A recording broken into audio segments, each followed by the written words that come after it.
everybody. Welcome to another episode of the show. This episode is sponsored by the Amazonian Plant Medicine Center, the Temple of the Way of Light. It's a place I've worked at for a number of years. And whenever people are asking me where I would recommend to go and do this work of plant medicine, of ayahuasca, that's always my first answer. It's a place that I know very well. I've worked there. I can really attest to the work. And they just hold a really amazing space and create a really amazing environment for people to go really deeply into this work and to really experience profound transformational experiences. They offer 12-day retreats, 6 ceremonies, 4 healers, 2 or 3 facilitators, a yoga teacher, and just an amazing support staff. So they've been closed for quite a while because of the pandemic, ever since March of 2020.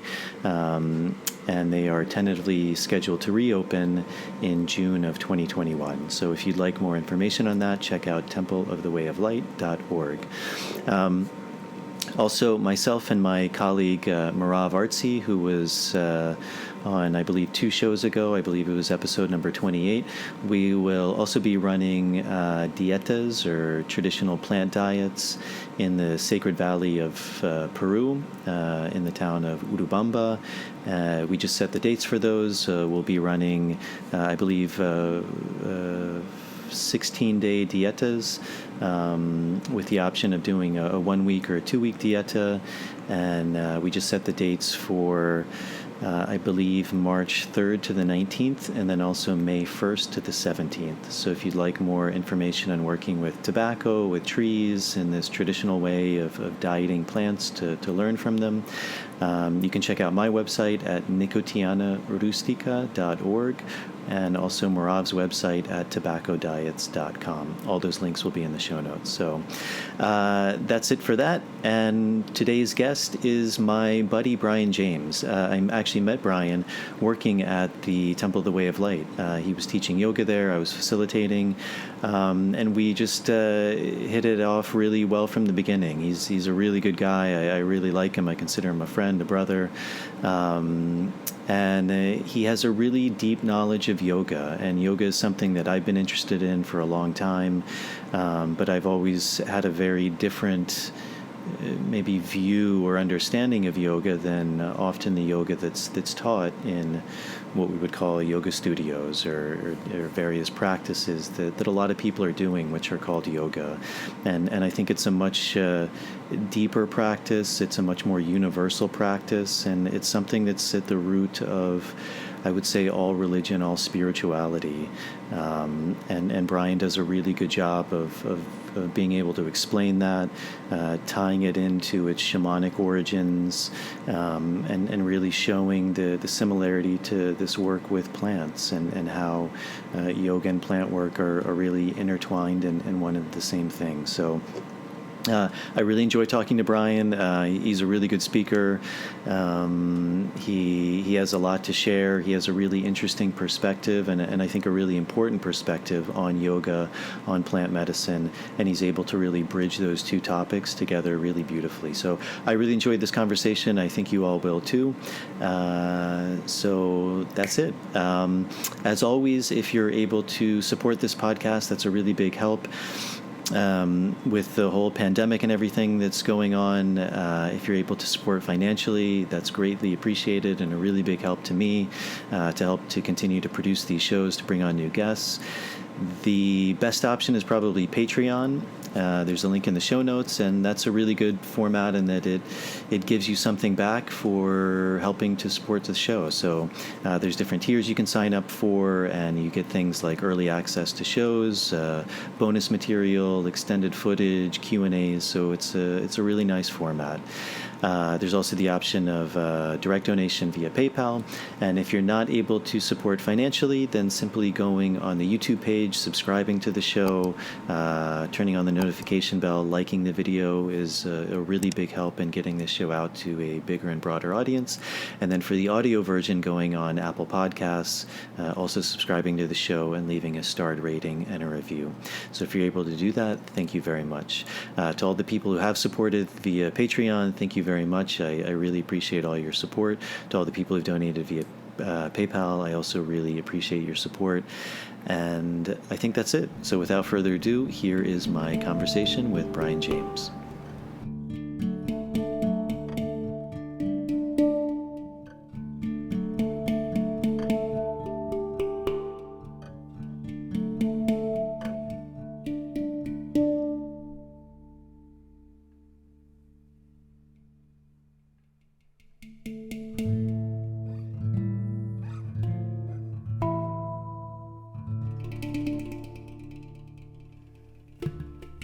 I'll hit record.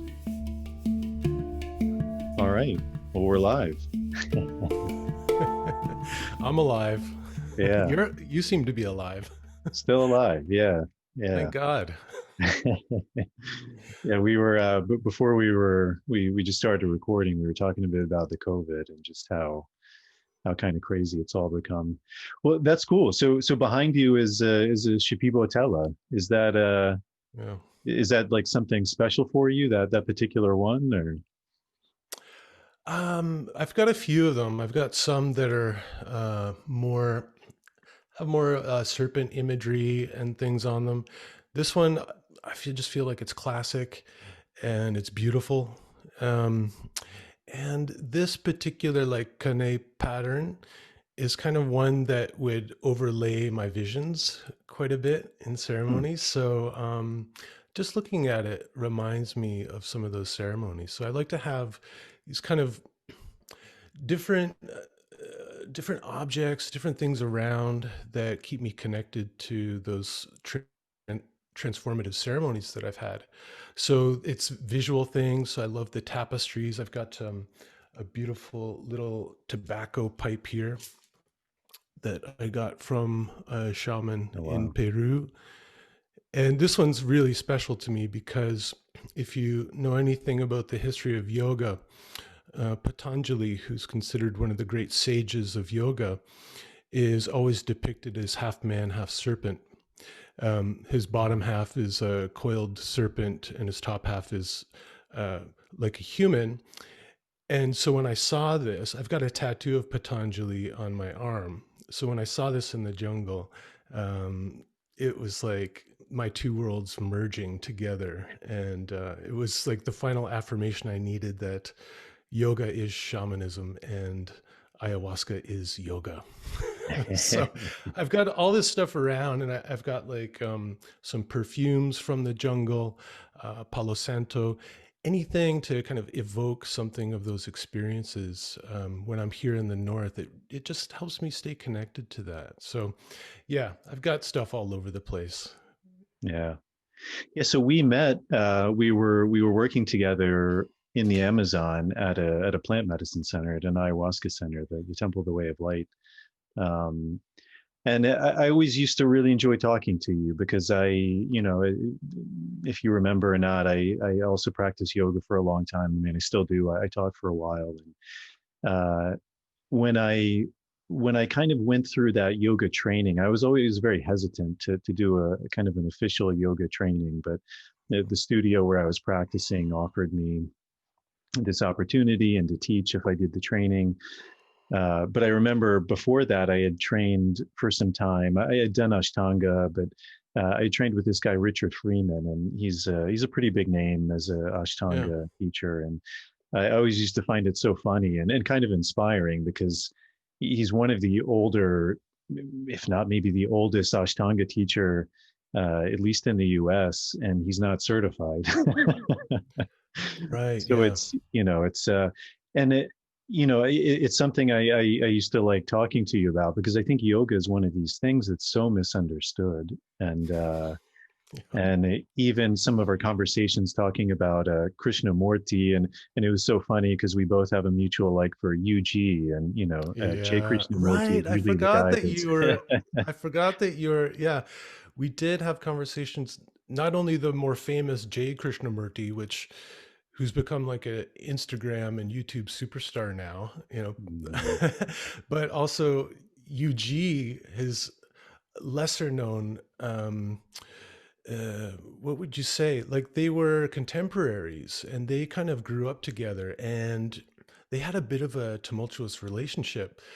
Very similar in a lot of ways, but also UG just got fed up with what he was hearing from Jay, and he tells the story of literally, I think it was in Sonnen when Jay would be doing these big talks in a giant tent to, I don't know, hundreds or thousands of people.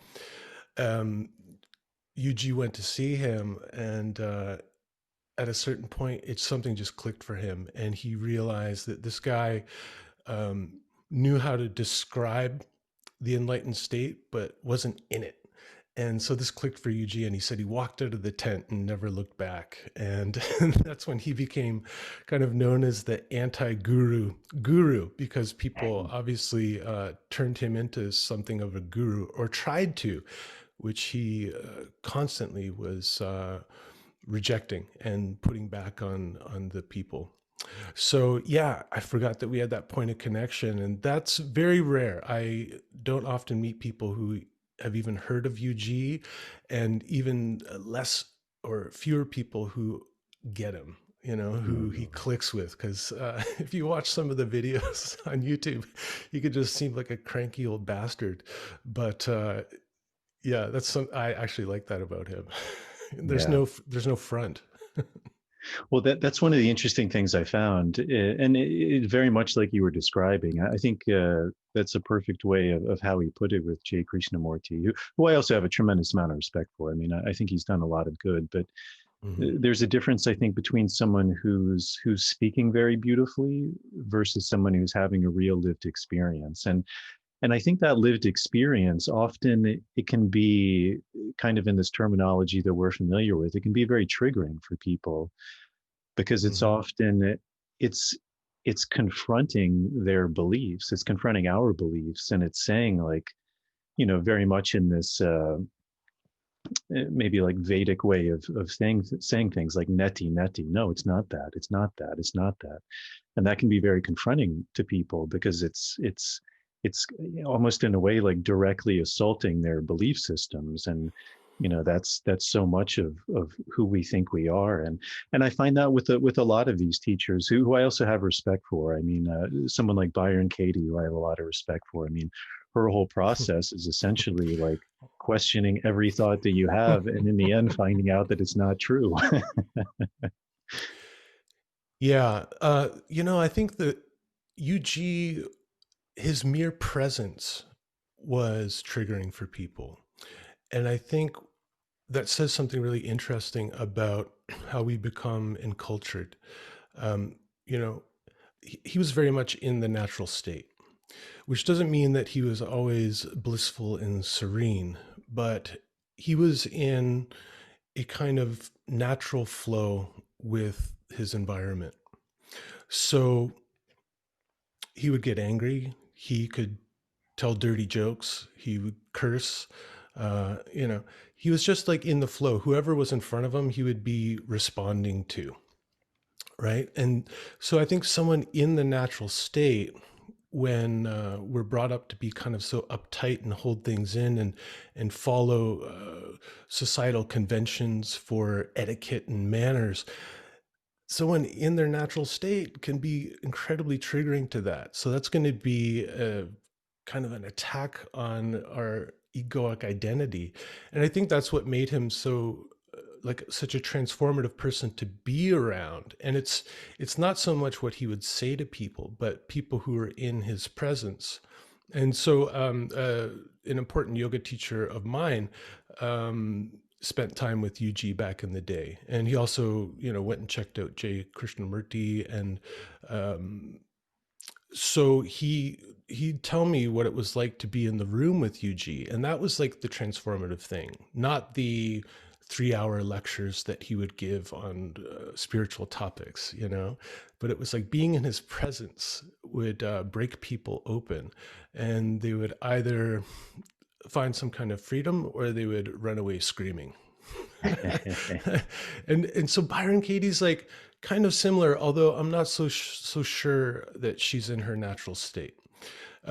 There's actually a video of Byron Katie going to visit UG. Have you ever seen that? No, that's interesting.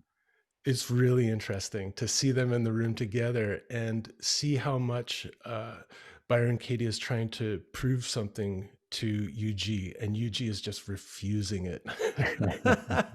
And it's amazing to see, because you could see like her kind of her agenda or her need to be acknowledged by him.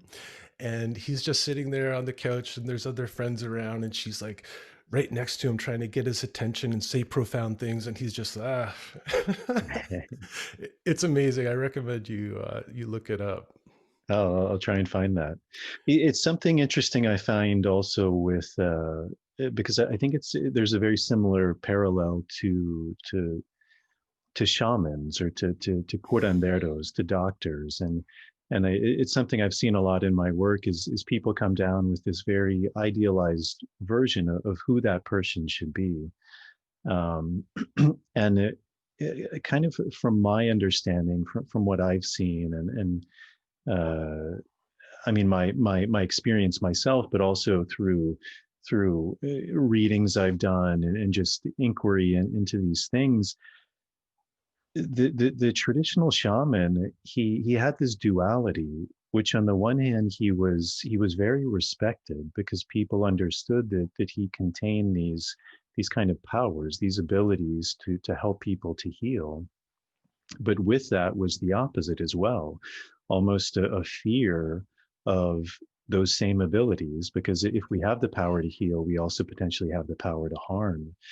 And so, archetypically, often the shaman was always living outside of the village. He was kind of a loner, someone who, again, people had respect for, but they had a bit of almost apprehension. There was, Oh yeah. you didn't want to get too close to him because there was this uncertainty. Because with that light and the dark, there's this dance, and um, it was often like people's last resort was to go to the shaman. It was like, oh no, I have Yeah. to go to him because he's the only person left. But and I think that's something really important is that duality, that within the light there's also there has to be an understanding of the darkness. There has to be a mastery of that. I mean, even in the shamanic work, that's I think the really powerful healers are not the ones who have avoided the darkness. They're the ones who have gone fully into it. They're the ones who have gone into the power, the temptation, the jealousy, and they've actually had to overcome that, because often those are the most difficult challenges we have to face, right? The darkness within ourselves. So yeah, kind of long story, but that's something I kind of see in UG is being able to embody that duality, which I think is so vital, and something I think a lot of us kind of shy away from. Mm. Yeah, I don't think about it so much in terms of duality necessarily, but uh, embodying a kind of wholeness. So without labeling anything light or dark, but just being kind of a whole person and having access to a really wide range of emotion and Mhm. expression.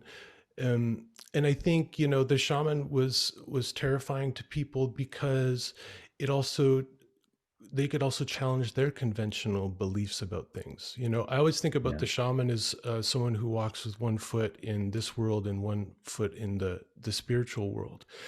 And as soon as we open up to the spiritual realm, there is a kind of awesome terror that accompanies that. So whether it's something that's on the surface terrifying, like some terrifying vision of a demon or something, or something that's just incredibly remarkable, there is that element of the awesome fear in that. It's like touching the unknown, touching the mystery. Um, what's hidden. Uh, that's just kind of a scary realm to delve into. And you talk about the shaman being like the last resort for people to go see. Yeah, I think it was the same way with me and ayahuasca. It was like out of complete desperation. I mean, like, why else would you put yourself through that? Something, something so potentially awful and terrifying. But it was kind of a last resort for me. And unfortunately, in our culture, there's no village shaman to go see who, you might go see him and he might drink the ayahuasca and sing over you, you know. So we have to kind of like find this ourselves sometimes, when conventional medicines or therapies haven't worked, we're forced to kind of go seek out alternatives. And so that's where yoga and the plant medicine really came in for me, is just not finding any answers to the problems I was facing in the self-help books or in the therapy world, not really seeing much of my experience reflected in the mainstream culture. So I had to step out into that other world and venture into the unknown and see if I could find some help or some assistance there. And I did, There's some good stuff there.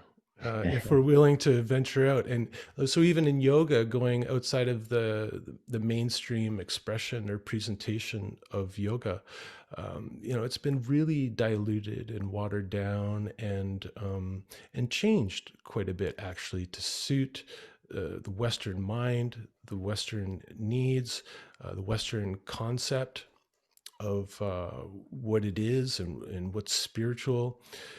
And so part of my journey was delving into the roots of yoga and trying to find out what it was at its source, and finding out that it was a shamanic technology, just like ayahuasca or drumming or anything else like that, in this broad term we call shamanism.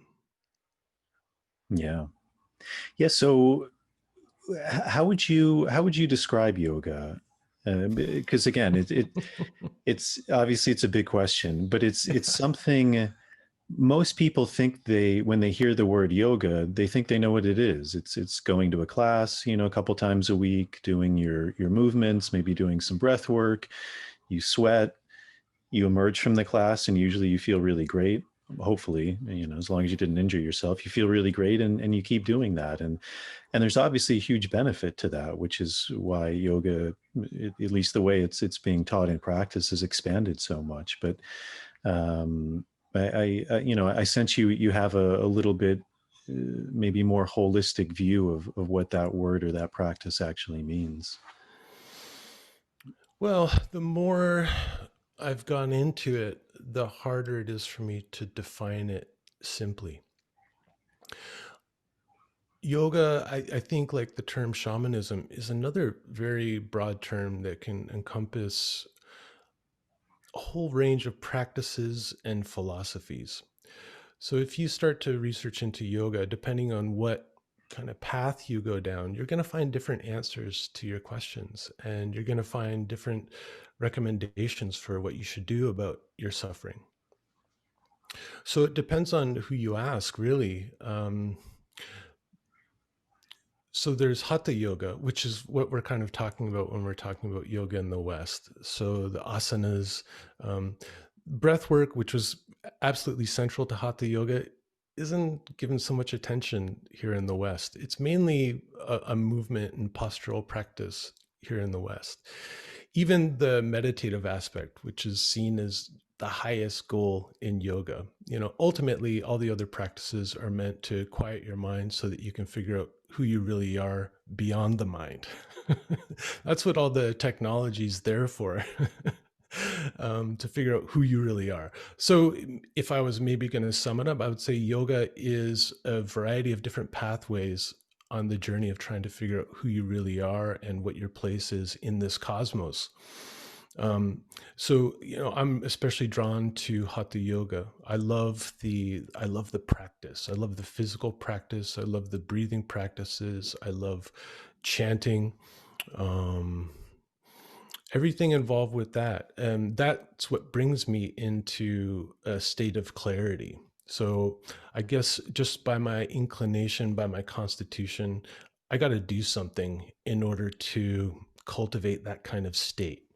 I just can't sit down and try to quiet my mind. It's completely impossible for me. So I got to draw on all of these different tools in order to help my wonderful creative mind quiet down for a little while. So I can take a little vacation from all that thinking and planning and creating, and just find, what's below the surface, right? So everybody's different. Some people are of the constitution or the mental state where they can just sit down and meditate. They need a little less. Um, some of us have to just do more practice in order to get there. But that's the ultimate goal, is to find some kind of clarity, so you know who you really are, so you identify less with the persona, with the ego. So like Byron Katie's whole neti approach, that's what she's trying to get to, really, is to help people understand that you are not your mind, you are not your thoughts, you are not what you hold as yourself, that the world is maybe not as you think it is. So just to question everything. But the kind of the extension of that, the thing that would make it yoga is, okay, well, who's doing the questioning? So what is able to observe the thinking mind that can get so confused? And that's like the yogic inquiry, is to go beyond the mind, is who is the one that can witness the mind? What is that aspect of myself? And that's when it gets really kind of interesting and exciting for me. And that's the big inquiry. And I think it's a lifelong inquiry, and there's many different ideas about what that witnessing consciousness is. But that's what keeps me interested. Mm-hmm. Yeah, I think that's a really interesting point. Is as you said, kind of like shamanism. It's a broad term that we use to encompass many things, but it's not something real in and of itself. I mean, it's not one particular thing. And much like yoga, I mean, even yoga, I think it was maybe in the Yoga Sutras from Patanjali, where he began to define various types of yoga. But even the ones he defined were just some of the ones that he was picking out and saying, well, this is one type of yoga, and this is another type of yoga, and there's Raja Yoga and Hatha Yoga and Jnana Yoga, and each one is its own Karma practice. yoga, and Karma Yoga, yeah, Bhakti Yoga, yeah. and but again, it's kind of trying to take something that's undefinable and define it, which is, I mean, it's something that's essential to humans, is to take that which is intangible and try and somehow make it tangible. So what was it in your early process that drew you to Hatha Yoga? Did you try different types and you experimented, and then you kind of felt really drawn to this one path and you began to go deeper into it? Well, in the beginning, so in my teen years, music was my life.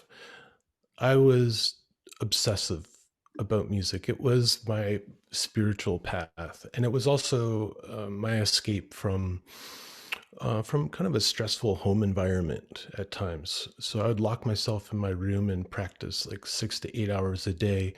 I'd bring my guitar to school, and at lunch I'd go, rather than sit in the cafeteria, I'd go in a room behind the gym and sit down on the gymnastics mats and practice. I was completely obsessed. And through that exploration of music, I discovered Indian music, and I immediately resonated with it. I was completely fascinated by it. It was so different from Western music that I'd grown up with, and even Western classical music. It's completely different. There's something about it that was incredibly intriguing to me and transporting. At that time, I was also, from a very young age, I was a lucid dreamer. And in my teens, as I started to experiment with drugs, I was practicing a lot of astral projection or out of body experiences, sometimes with the aid of something like some over the counter codeine that we used to be able to get, sometimes with some hash or pot or whatever I could kind of get my hands on, or mushrooms. Um, so I was exploring consciousness from a very early age, and I got kind of like hooked on Indian music and the whole like flavor of it. And I got really fascinated with Hindu deities. I remember I put up these posters of the deities, and they were like comic book heroes or something, these super bright and colorful depictions of like Hanuman with his giant muscular legs and his mace like jumping over mountains, and completely fascinated by the whole aesthetic of what was, you know, what I was being exposed to of India's culture. And that led me to seek out my first yoga class. And at that time, oh God, late 80s, early 90s or something, yoga wasn't a mainstream thing. And so in a smaller blue collar town like the one I grew up in, there were no yoga studios around. But I remember finding a poster on a telephone pole, I think, for a yoga class. And it was in like the basement of a church or something. And so I was just completely intrigued by it. And so I went, and it was really strange and weird. I had no idea what I was getting into. I'd had no exposure to asana or anything like that. But I'd, read about yoga. And so I went, and it was like this guy who was probably 6.5 feet tall, thin Dutchman who had spent a lot of years in India studying with BKS Iyengar, and he would regale us with stories of India. And as a teenager, I was kind of fascinated by these stories of him talking about going to the bathroom in India and wiping your butt with your hand. And I was like, wow, this is wild, man. And like my memories of those early classes were like a lot of pain and discomfort. I can look back now and understand where he was coming from as a teacher, having studied with BKS Iyengar, where there's a lot of focus on finding perfection in the posture. And Iyengar was kind of a mad genius. And, you hear stories of him developing his approach to yoga and having someone take photographs of him, which he would then overlay with paper and try to see the geometrical precision of every posture. And so this teacher would be like pushing me into these shapes which weren't natural to me. Um, and I just remember it being really strange, weird, uncomfortable, but also utterly fascinating. I had no context for it. I didn't grow up in a spiritual household or anything. So I was just kind of wandering through the world trying to pick up all this stuff that I found interesting. Um, so those are my first memories. And, over time, I would go to different classes and just kind of explore. I still had no idea that there were different traditions and schools of yoga. I would just go to class at the YMCA, and whoever was teaching was the kind of yoga I got. Um, and it wasn't until probably my mid-30s that I started to realize that there were different approaches to yoga. And that's when I started to get more serious about practice. I went through my midlife crisis, which I now think of as a midlife initiation. The crisis thankfully led to something. Mhm. And so, yoga was something that always helped me feel better. Going to class 2 or 3 times a week or whatever, I did feel better for a while after it. So I thought, well, what would happen if I gave this some more of my attention and dedicated myself to practicing more? It was like this experiment. Like, okay, I feel pretty good going 2 or 3 times a week. What would happen if I practiced every day for a month? And I haven't missed a day since, actually, because I found it to be incredibly helpful. And then so through that, I discovered, okay, there's these different traditions of yoga. And I eventually found the lineage that really resonated with me the most, and started to study with teachers in that lineage, trying to get as close to the source as I could. So that's something of my experience, but it's really based. So a part of an integral part of the lineage that I found was the importance of having a personal home practice. So once I learned how to do that, once I learned how to practice yoga that was right for me, you know, I never really went to studio classes ever again. Sometimes if I'm in a city, I'll go if I want to check out a certain teacher I've heard about or something. Um, but that's more kind of a bit of an archaeology or something, just kind of check out what else is out there. What are people doing? What's happening in this city? What's the yoga scene like? But really, it's about my personal practice. And that's been the foundation of my life for the past 10 or 12 years. Hmm. And so then how did plant medicine come to you? You mentioned you were, even at a young age, you were kind of experimenting with some things, um, and then was because I was looking, you wrote a book, maybe we can talk about that a little bit later, but I was looking it over, and you were mentioning close to the beginning that kind of this important distinction for you, which was working with plants. The set and setting really makes a big difference, and that ayahuasca was maybe the first plant you worked with. It was really in this very particular setting that was Mm. very ceremonial or ritualistic, and that really had a big impact for you. So what what eventually made you kind of take interest in these plants? I mean, I would imagine some of these early experiences began to shape that, but what was it that kind of made you take the jump into this maybe kind of deeper, more ceremonial work with plants? My midlife crisis. What else? It was the early exploration was exactly that. It was just me exploring consciousness, being always interested in the esoteric and having a very vivid dream life. I was always kind of fascinated by that stuff. And so, when I was younger, psychedelics were just another way to explore that, like see what else is possible, as a human being experiencing life, like what else is possible. And so I just tried everything. And there was I'd never heard the term set and setting before. It was you got some acid from the guy at the bus station, and you would go to the woods with a couple friends and try it and have some crazy, sometimes terrifying experience. So there's no guidance. There's no internet then. There was no Arrowhead forum.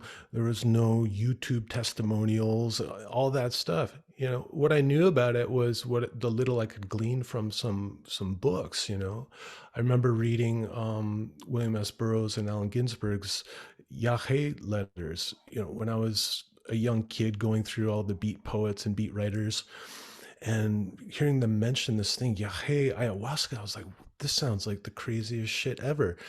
And of course, Burroughs, well, I can't remember. I think Ginsberg maybe had the more terrifying of the experiences, but they both had these horrible experiences, Um, but again, it was like the yoga thing. It was completely foreign, totally fascinating, and incredibly terrifying. Like where we started this conversation, when you start to go into these other worlds, there's that element of terror. And so I was incredibly terrified of the jungle. I grew up in the 80s, and it seemed like every other TV show had something about quicksand. We were all afraid of quicksand back then. It's kind of a weird cultural thing, but the Gen Xers out there will probably get it, because it's like every TV show had somebody getting sucked into quicksand. And Lauren Green's Wild Kingdom, where he's in a canoe with his photographer and a giant anaconda comes and takes him out of the boat. Like I had all these images in my head about the jungle, right? So fascinated, terrified of ayahuasca.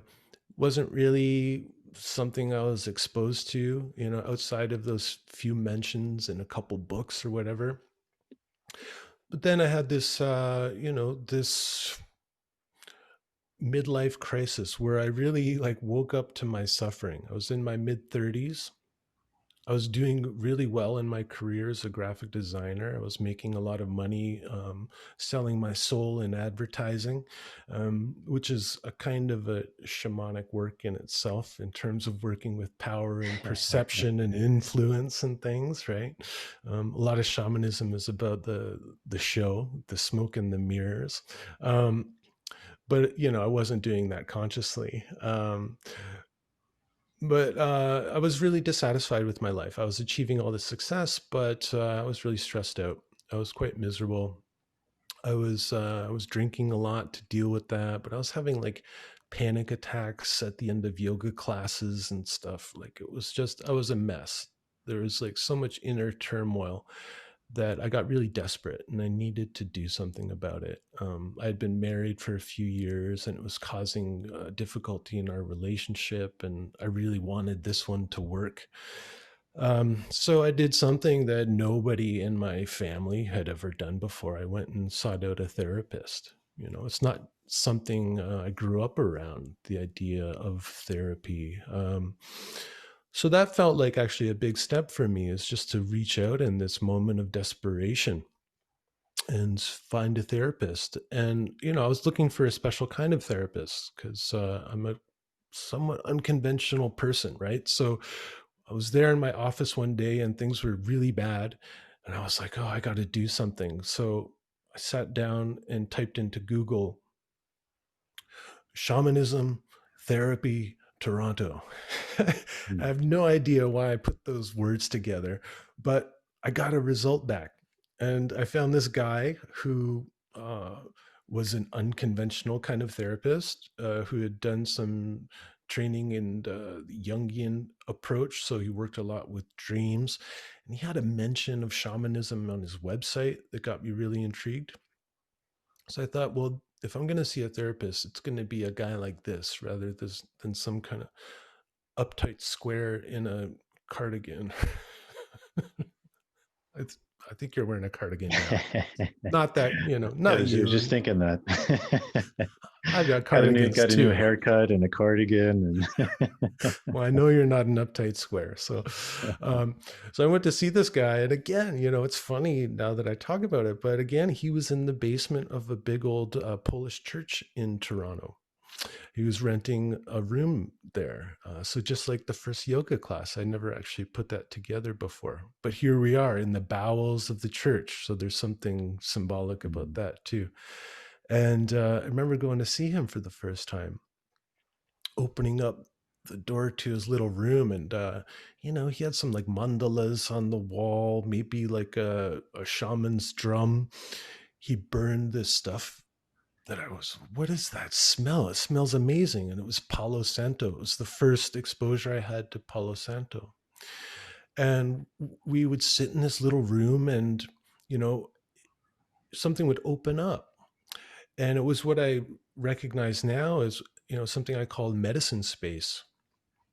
So there's a different quality to awareness in that kind of space where two people are like just open, when they each have a foot in the other world, and they're meeting there. It's something I experienced in the counseling work that I do now, but I felt it there. I didn't know what it was, but I knew it was kind of special and magical. So we would go into my dreams, and he got me keeping a dream journal, bringing that to sessions to talk about them. And it was really helping. It was really helping me connect back to myself, back to the creative spirit that got me started in all the graphic design and advertising in the first place. This urge to be a creator. But the problem was I just started following the money and this kind of conventional path of success. And the higher I went up the ladder, the more I became disconnected from what got me started on the path in the first place, right? So I was a bit lost. So this helped me like really reconnect to that. And at a certain point, after a few months or so of working together, he'd heard about some of my early experiences with psychedelics. So he knew that I was open to that.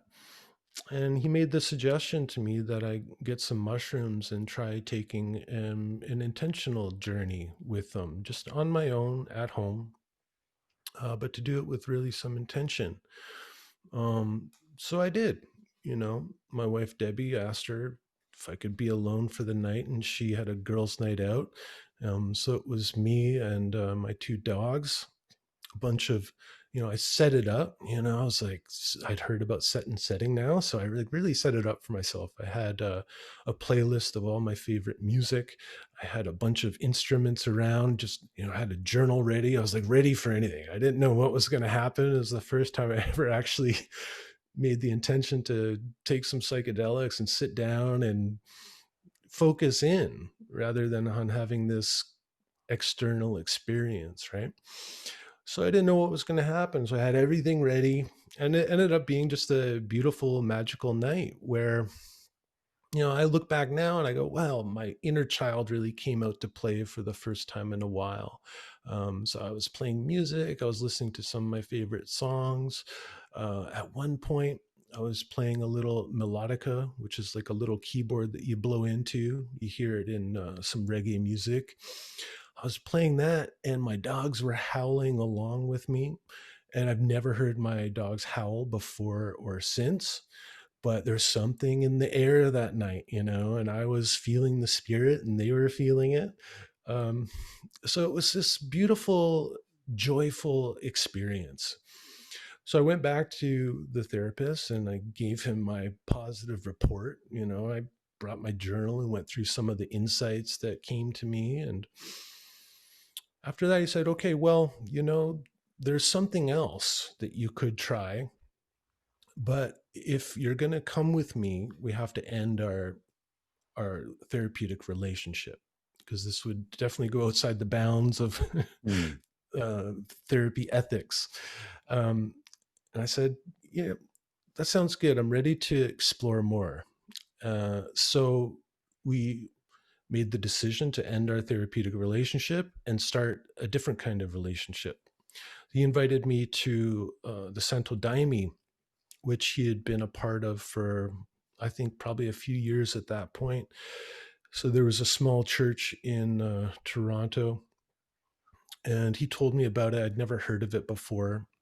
Told me that it's this Christian-based ayahuasca church that came out of Brazil in the early part of the 20th century. It was started by a black rubber tapper who met some indigenous people when he was working in the forest and had an encounter with ayahuasca, and out of his visions started this church.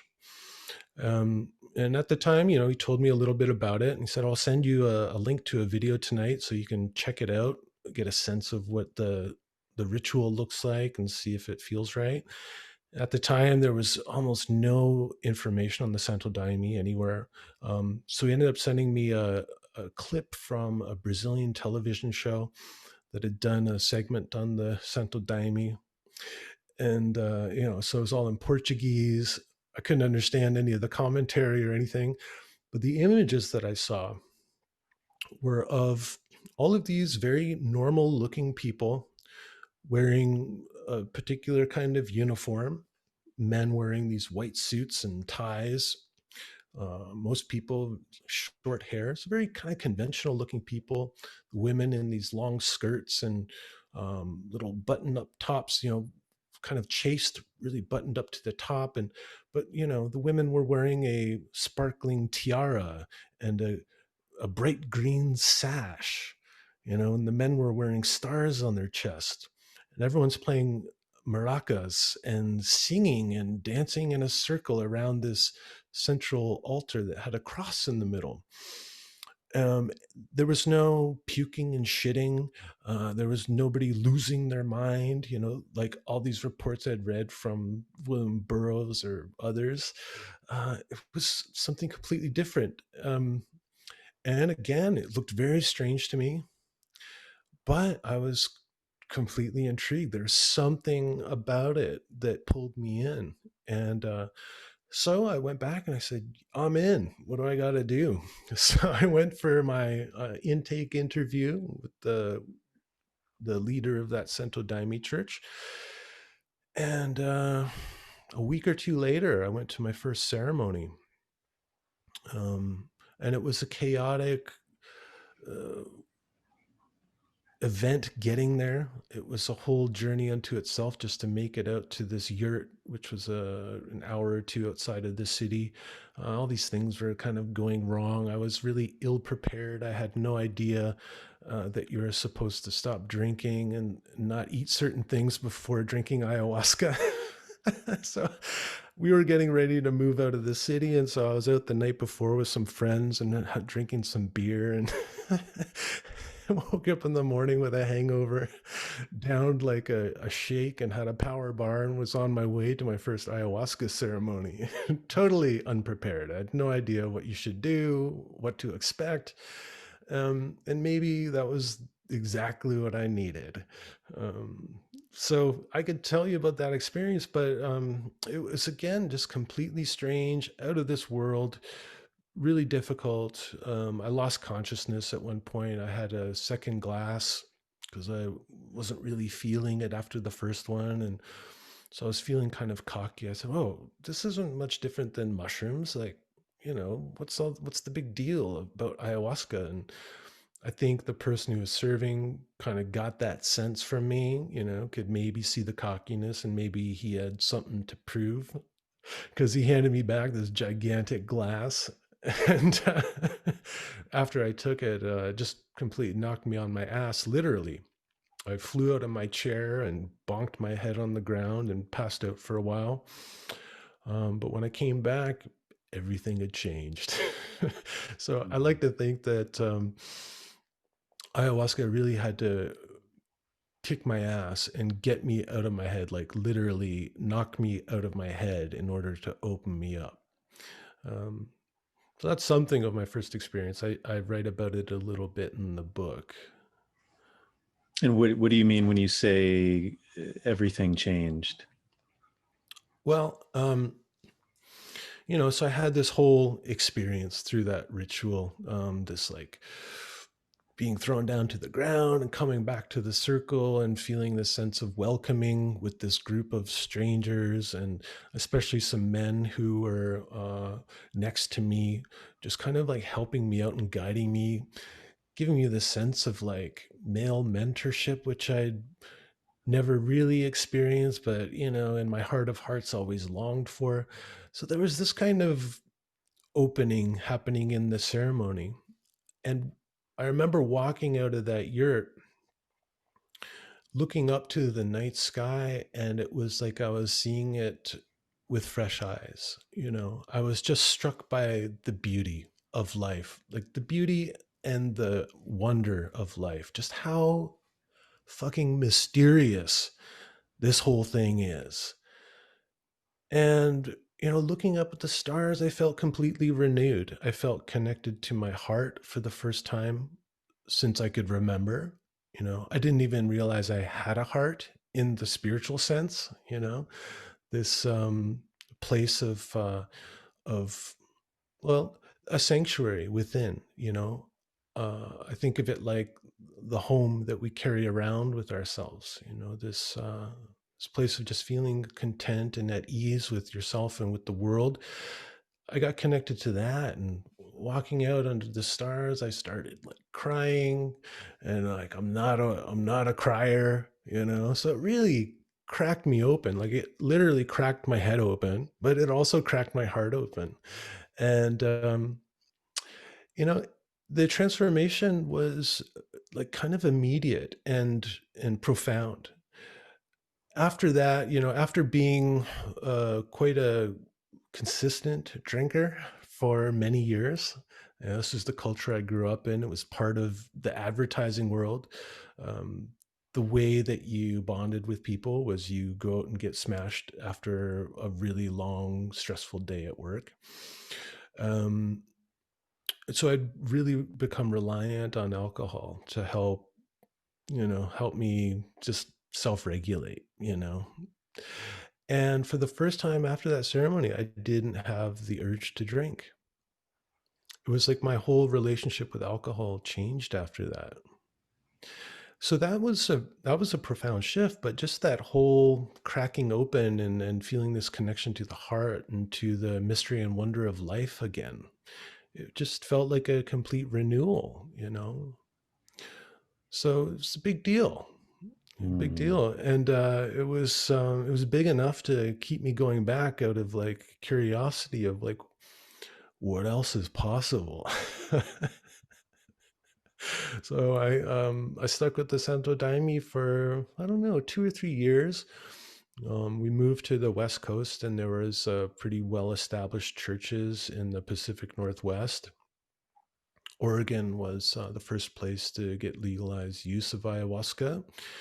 Uh, and so I was going to churches in Washington State and Oregon. So doing these Santo Daime road trips and, you know, going deeper into that work, understanding that tradition more, learning the songs, meeting this whole network of amazing, beautiful, sincere, joyful, complex people who were, members of the church.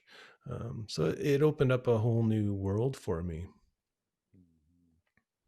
And that church is a really interesting phenomena. I mean, it's very Brazilian. It like really embodies.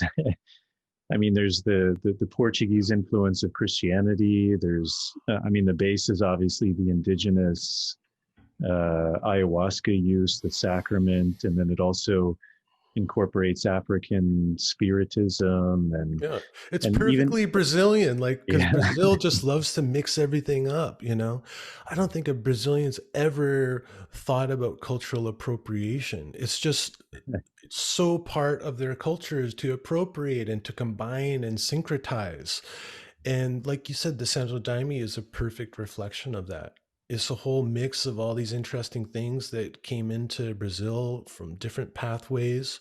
So, from the slave trade to the Spiritism movement from Europe and what was there already in the indigenous culture. It's incredible. It's completely fascinating. And so I hesitated earlier when I said it's Christian based because there is definitely that Christian center to it. But there's so much more, and it depends on what church you go to. You'll find different influences more prominent than others. So, one of my favorite lines in the Santo Daime that I got introduced to had more of a prominent expression of the Umbanda or Candomblé element, which is from the whole African diaspora. So, when we talk about orishas and mediumship, that's a big part of that came into the Santo Daime. Um, so it depends on what church you go to. There's another elder that I did a ceremony with visiting from Brazil, Alex Polari, who is very influenced by Buddhism. So his ceremonies, there's a lot of just like lights off, we're concentrating. So this real deep meditation with the medicine. Um, so there's all these different flavors, even within that umbrella of Santo Daime. There's all these different lines who have different influences and expressions. So it's in itself is eclectic. Yeah. So then how did you end up in Peru? Was that like one of the following steps is wanting to experience this other way of working? And Yeah. I mean, because you came down also working yourself, teaching yoga, but were you drawn specifically to the Amazon, to kind of the roots of it, to the Shipibo who we were working with? What led you down that road? Well, at a certain point in the Santo Daime, I just got the message that my time there was done for now. I had a very pivotal couple of ceremonies. It was one of these road trips where I did two kind of weekends in a row. First one in Washington State in a forest, which was unique because usually it's done indoors with a whole kind of structural setup. Everyone's sitting in chairs and all this kind of thing. I started to get really tired of being stuck in a chair while on the medicine and having such kind of a rigid structure to the whole thing. That was starting to rub up against me as kind of my growing pains. And and so I went to these ceremonies that were going to be done outside, and I was like really excited about that because I got to a point sitting in these legion halls in some plastic chairs where I was just like, God, I just want to fucking sit on the earth and drink this stuff, so I was excited about this, and so went to a weekend ceremony first in Washington, outside in the forest, and it was completely different, much more open and free. Of course, you're like really in nature. And that was really an incredible experience. And then the second one was down in Oregon in the high desert. We did a ceremony at sunrise in a caldera, which is like a crater. So we're set up in a crater and pre-dawn so that when the medicine starts to kick in, the sun's just coming up over the edge of the crater. And we're kind of seeing the sun up in this incredibly alien landscape. And between those 2 weekends, I went through a really incredible process that I haven't talked about too much. It's kind of personal and it's a long story. But some things that had been within me for about 20 years came to a resolution. So incredibly pivotal experiences for me. And after that second one, I remember going to the next ceremony in Seattle. So I'd taken the ferry over from Canada to go to this ceremony. It's kind of expensive. It's time consuming. Staying at my friend's place, and when we were getting ready to go to the work, I just felt this no inside of me. I was all dressed up, had my stuff, my little, bag of shamanic goodies and everything ready for a ceremony. And we're getting ready to go out the door. And I was like, I'm not supposed to do this one. It was just a no for the first time. It was more than the kind of nervousness I might have felt before in other ceremonies. It was like a really clear no. And so I stopped going to ceremonies for a while, a couple years. And then at a certain point, there was like something calling to me again, and it comes to me first in dreams. I started having dreams of being in ceremonies, but different kind of ceremonies, ones that had much more kind of darker feeling to them, more earthy, more jungly, for lack of a better word. And I started to get really interested in the, I don't know, I don't want to say the more traditional use of it, but drinking in the jungle. Let's just say that, in that context. And so I just started to think about it and think about how I could do that. Where should I go? What tribe should I drink with, and all this? So just kind of looking into all that, and I found the Temple of the Way of Light's website. And I was interested in them because they were the only center at the time, I think, that I had read about who was focusing on the whole preparation integration. So looking for this like before and after care, so really supporting people through that, and not just kind of giving that lip service, but they really seem to be putting a lot of time and energy into giving people the best experience. And so reading about that, I read about Tanya Mate becoming the integration director. So, well, they're really taking this seriously. She was at the time the daughter-in-law of Gabor Mate, a prominent Canadian who everybody out there has probably heard about. But, I was like, okay, well, if she knows Gabor and has trained with him, well, she probably knows her stuff. And so it seems like they found a good person for this job. So I was really intrigued by that place. And then I was, I can't remember. I think I sent Tanya an email, and then I ended up doing a yoga workshop over in Vancouver, and she came to my workshop. And so she got to see me in action, talking about yoga, sharing practice with people. And I guess she liked it. She enjoyed it. She enjoyed what I had to say, whatever. So we talked afterwards, and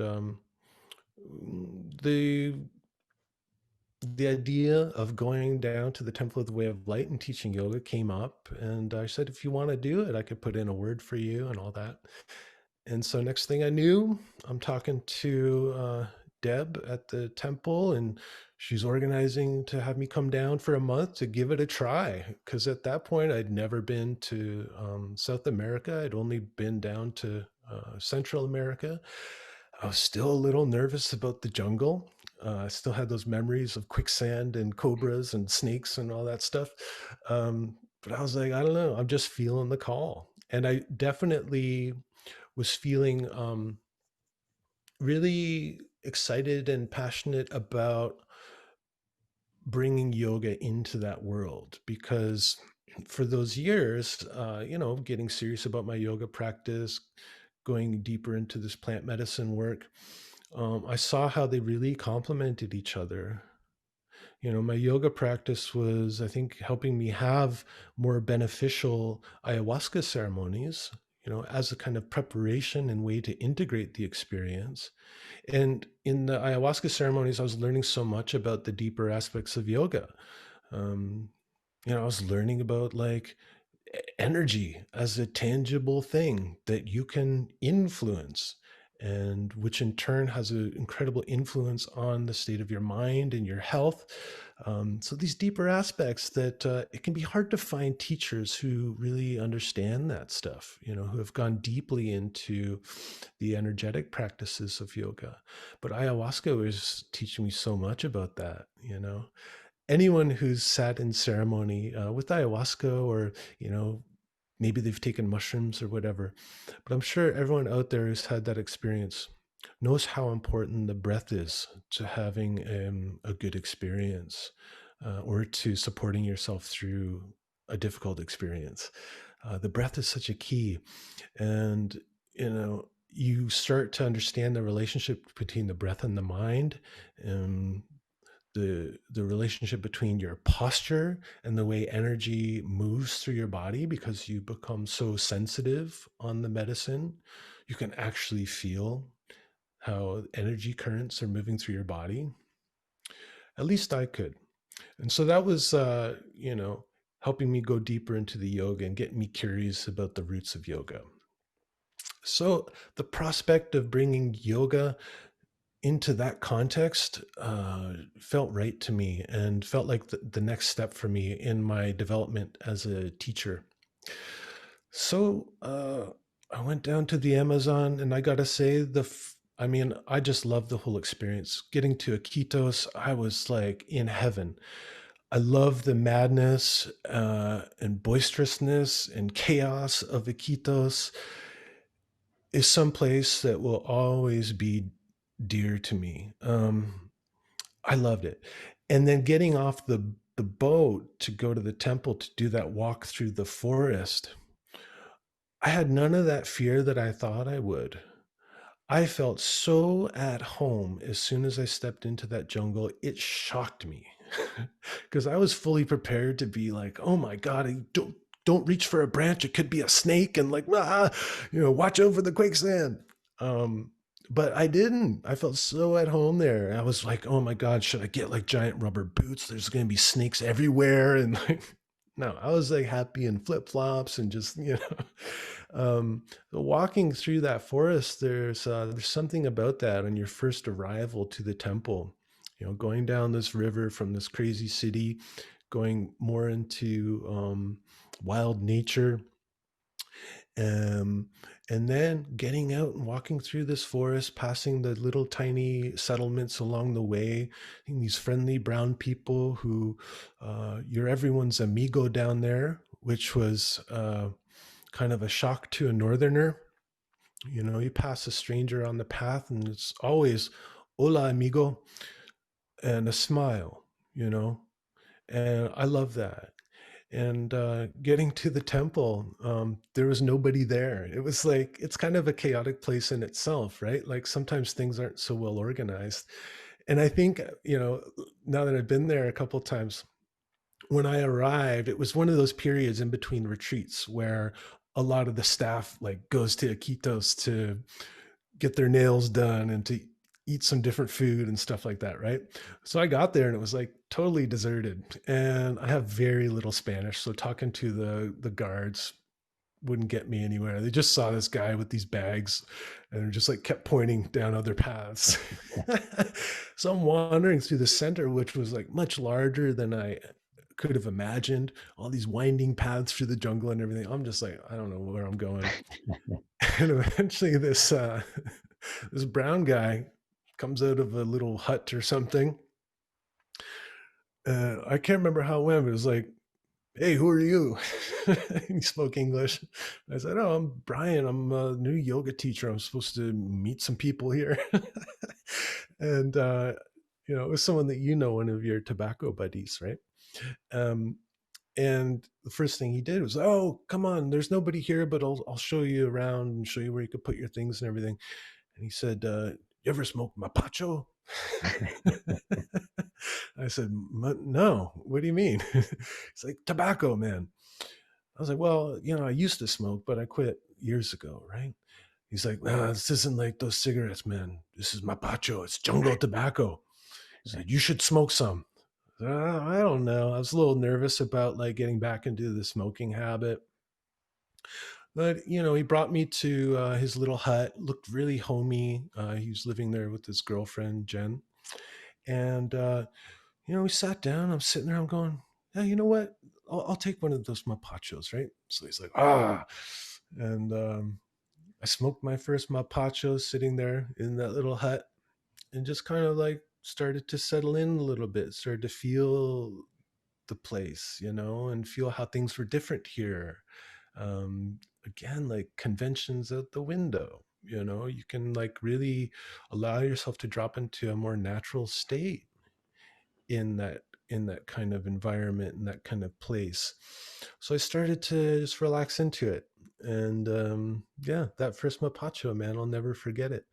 And as we're smoking it, he also introduced me to the idea of drinking tobacco, which is something I don't think I'd ever heard of before. He says, "You got to come drink tobacco sometime." I said, "Why?" He's like, "You'll puke your guts out." I was like, "I don't know if I want to do that." It sounded kind of macho. But anyway, that's the story of me arriving at the temple. And so I taught for a month there for one of the longer retreats, and it was one of the most fulfilling teaching experiences of my life. The ceremonies were amazing. I loved the Shipibo, or at least the way the Shipibo do ceremony at the temple, which I know might be a little different from how they do it at home. But I love the music, being a musician. The singing just completely blew me away.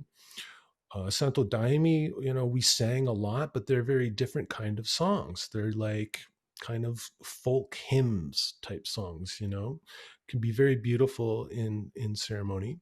But this was completely different. This was like ayahuasca music virtuosos. These were, I'd never heard voices like this. And the effect that it would have on me in or out of ceremony was astounding.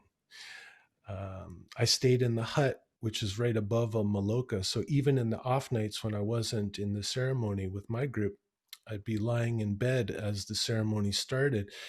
And this maloka, I remember lying there in my little tambo and thinking of this maloka as being like a giant speaker cone, and I'm above it, and hearing these two intertwining voices, the male and the female, piercing through the jungle night air and right into my bowels.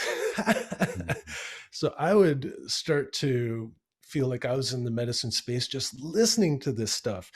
And then being in the Maloka and having it filled with that sound was incredible and overwhelming, awesome, wondrous, terrifying at times, but incredible. And then teaching in the mornings after ceremony, people were just so open and attuned to the subtler aspects of themselves that for the first time, I didn't feel like I had to do some like deconditioning around what people thought of as yoga and what yoga was all about. They were just so completely open and receptive to the finer points of yoga. So getting into the subtleties of breath and the relationship between breath and body, they just got it. And so it was easy and it felt so natural and good. Like chanting Vedic mantra in a maloka was like homecoming for me. I was like, this is like, this is what it was like for the Rishis, the old yogis who were a lot like shaman, living on the outside of town, unkempt, a little dangerous, people really wary of them and their powers. But they would also be the ones that they would go to when they wanted some secret knowledge, or they needed some healing. They would go to the Rishis, and the Rishis would receive these mantras and recite them, just like the Shipibo receive these songs and recite them.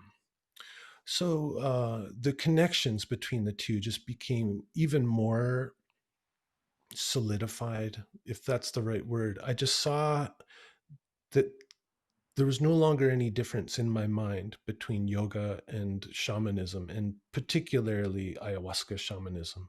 I just saw so many similarities between how the Shipibo worked and what the goals of the work were, how they contextualized it, and what I saw in the Hatha Yoga tradition, especially like tantric Hatha Yoga, the kind of pre-religious yoga before Hinduism co-opted yoga.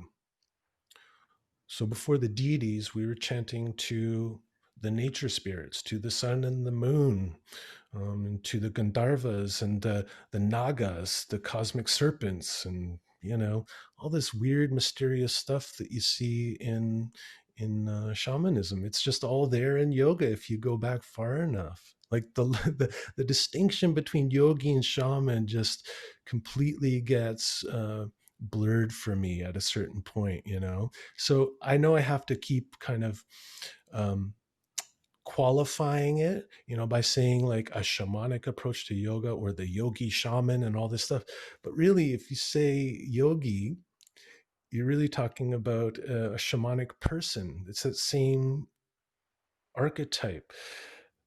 But what we think of as yogis, like, we talked about earlier, it's someone who's like living a very clean lifestyle. They're calm and they're centered all the time and all. No, they were wild, natural people, like really like engaging with the forces of nature in a deeply direct and intimate way, where they started to understand that the body, the whole system, right? So the body, including the mind and everything else, was a microcosm of the macrocosm.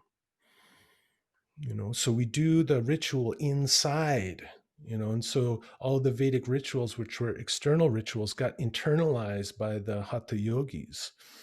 So instead of drinking the soma, they access the soma within through these practices. So it's fascinating to me. Well, you mentioned, I thought it was really interesting, and close to the beginning of your book, you included this this chapter from the Yoga Sutras, which again is this kind of foundational book of yoga by Patanjali. And it's this really good quote. I think it's chapter 4.1, where they say that the siddhis, which are often translated as to like these supernatural powers, but again, when you look at the etymology of that word, it actually means perfection or attainment. So it's saying, perfection or attainment arises from birth through mantra, through sound, or through chanting, through, and again, these words are a bit difficult to translate, but that's Yeah. the mantra, the tapas, the going within, and then also through aushadi, which uh, translates to plant medicine. So it's so Yeah. Well, fascinating. And plant go ahead. medicine from the Ayurvedic perspective, but also you'll see it translated or interpreted in different ways. So, magical plants is another translation or interpretation of it. Plants that have been sacralized, Mhm. or purely medicinal plants. And we look at those different ways of viewing Oshodi. It's much the way the Shipibo or the mestizos talk about ayahuasca. It's a teacher, but it's also a healer. So it's a medicine, but it's also it's a teacher, right? Um, yeah. So to me, soma Oshodi is very much like ayahuasca. Ayahuasca is probably the closest thing I've found to how soma is described in the Vedas. You look at the effects of it, connecting you to God,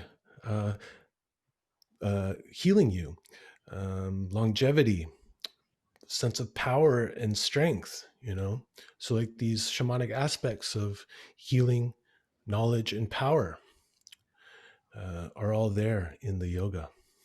I find it fascinating because I think sometimes these things are overlooked, and this passage where it's pointing to these things that are very universal. This idea of going within, the idea of working with sacred plants, the idea of attainment, and even the word yoga. It's often translated as union, or one of the earliest definitions of yoga was the calming of the waves of the mind. Um, Yeah, and well, that's more describing what makes yoga possible, right? mhm, So first you have to quiet the mind in order to see what's beyond the mind. mhm, So it's yoga's chitta vritti nirodha. So yoga is the cessation of the fluctuations of the mind. mhm, Tada drashtuhu svarupe avushtanam, so that the soul can be revealed. yeah. And at this moment of yoga, there is no confusion about who you really are. At all other times, there's confusion. So Mhm, whenever the mind is working, we're always can get confused about who we really are. It's only when the mind is quiet that we can see through and see, oh, there's something else, and in Patanjali's Yoga Sutra, he calls it the drashta, the seer. So the seer within, elsewhere called Atman or Purusha. But I love that, the seer. So the aspect of us that can witness the mind, right?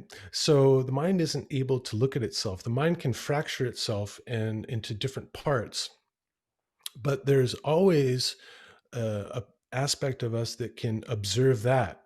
So even if you have this conversation between like your inner critic and the part of you that wants to go out and write the book or whatever, and the part saying, no, you can't do it.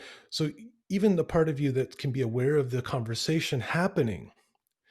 So the kind of trick in the yoga is to, you know, recognize that you're thinking and then do this move where you kind of turn inward at the same time looking from within and go, there's a part of me that's able to witness all of this right now from a more objective place, just to observe.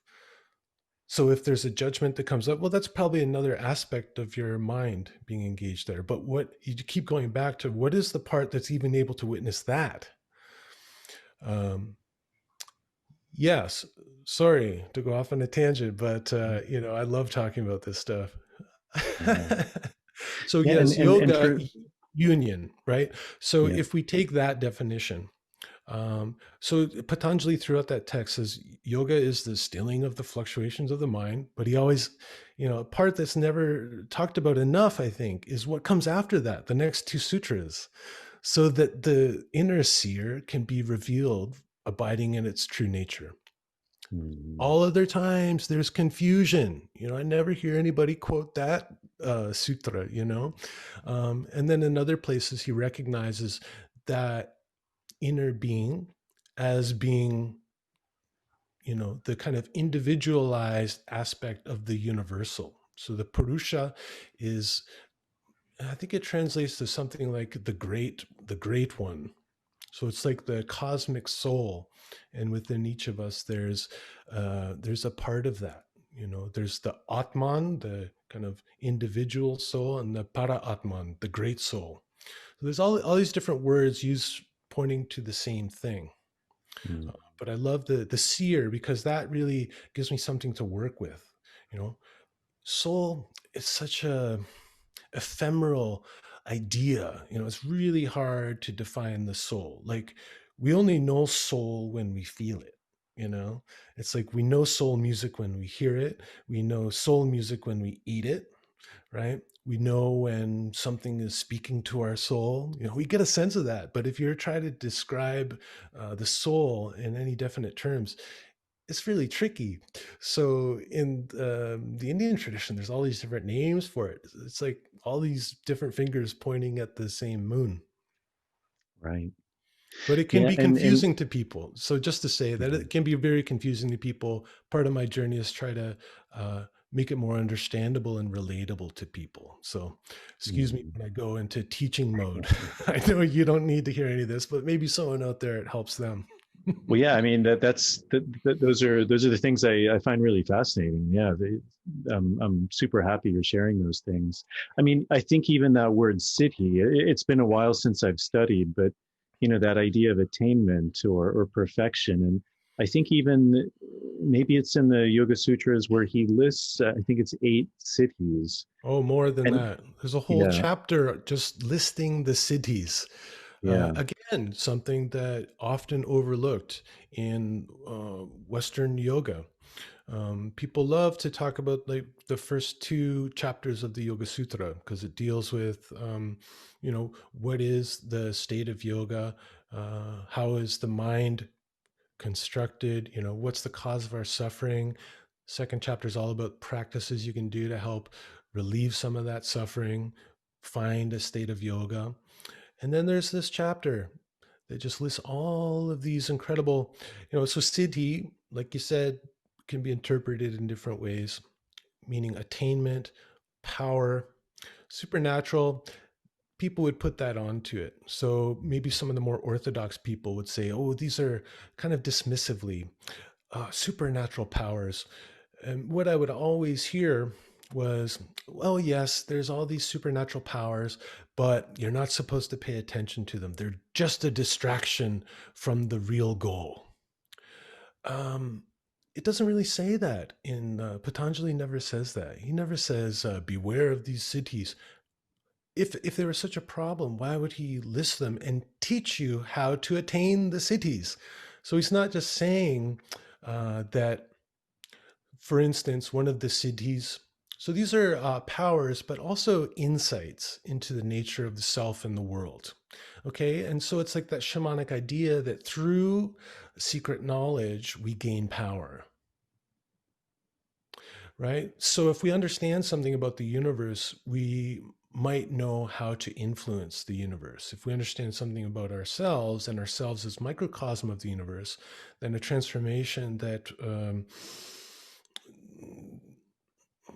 we catalyze within may have an effect on the external world, or at least on our relationship to the external world, which, as we know, I think you're a Buddhist or studied Buddhism, the mind creates the world. It's all about the quality of our mind changes the perception of the world, right? Colors our perception of the world.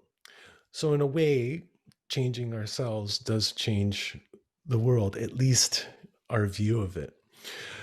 So one of the siddhis, for instance, he says that through samyama, which is a meditation on the sun, we'll know the movement of the stars.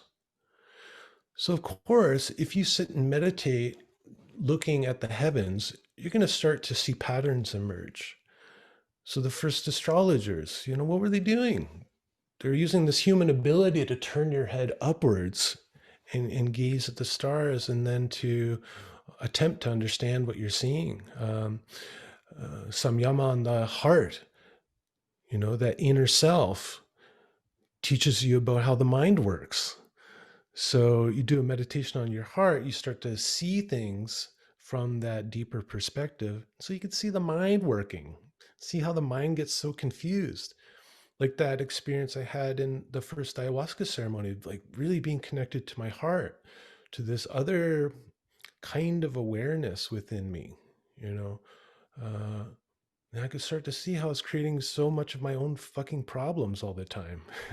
That if I did something about this mind, understood it a little more, understood that it's not who I really am, and that I can change the state of my mind at will using these tools, whether they're breathing practices, movement practices, mantra, meditation, ayahuasca, or shuddhi, that I could change my mind. And that changed everything. So the Siddhis, yeah, it's really like, it's a power that comes from a deep insight into the nature of things.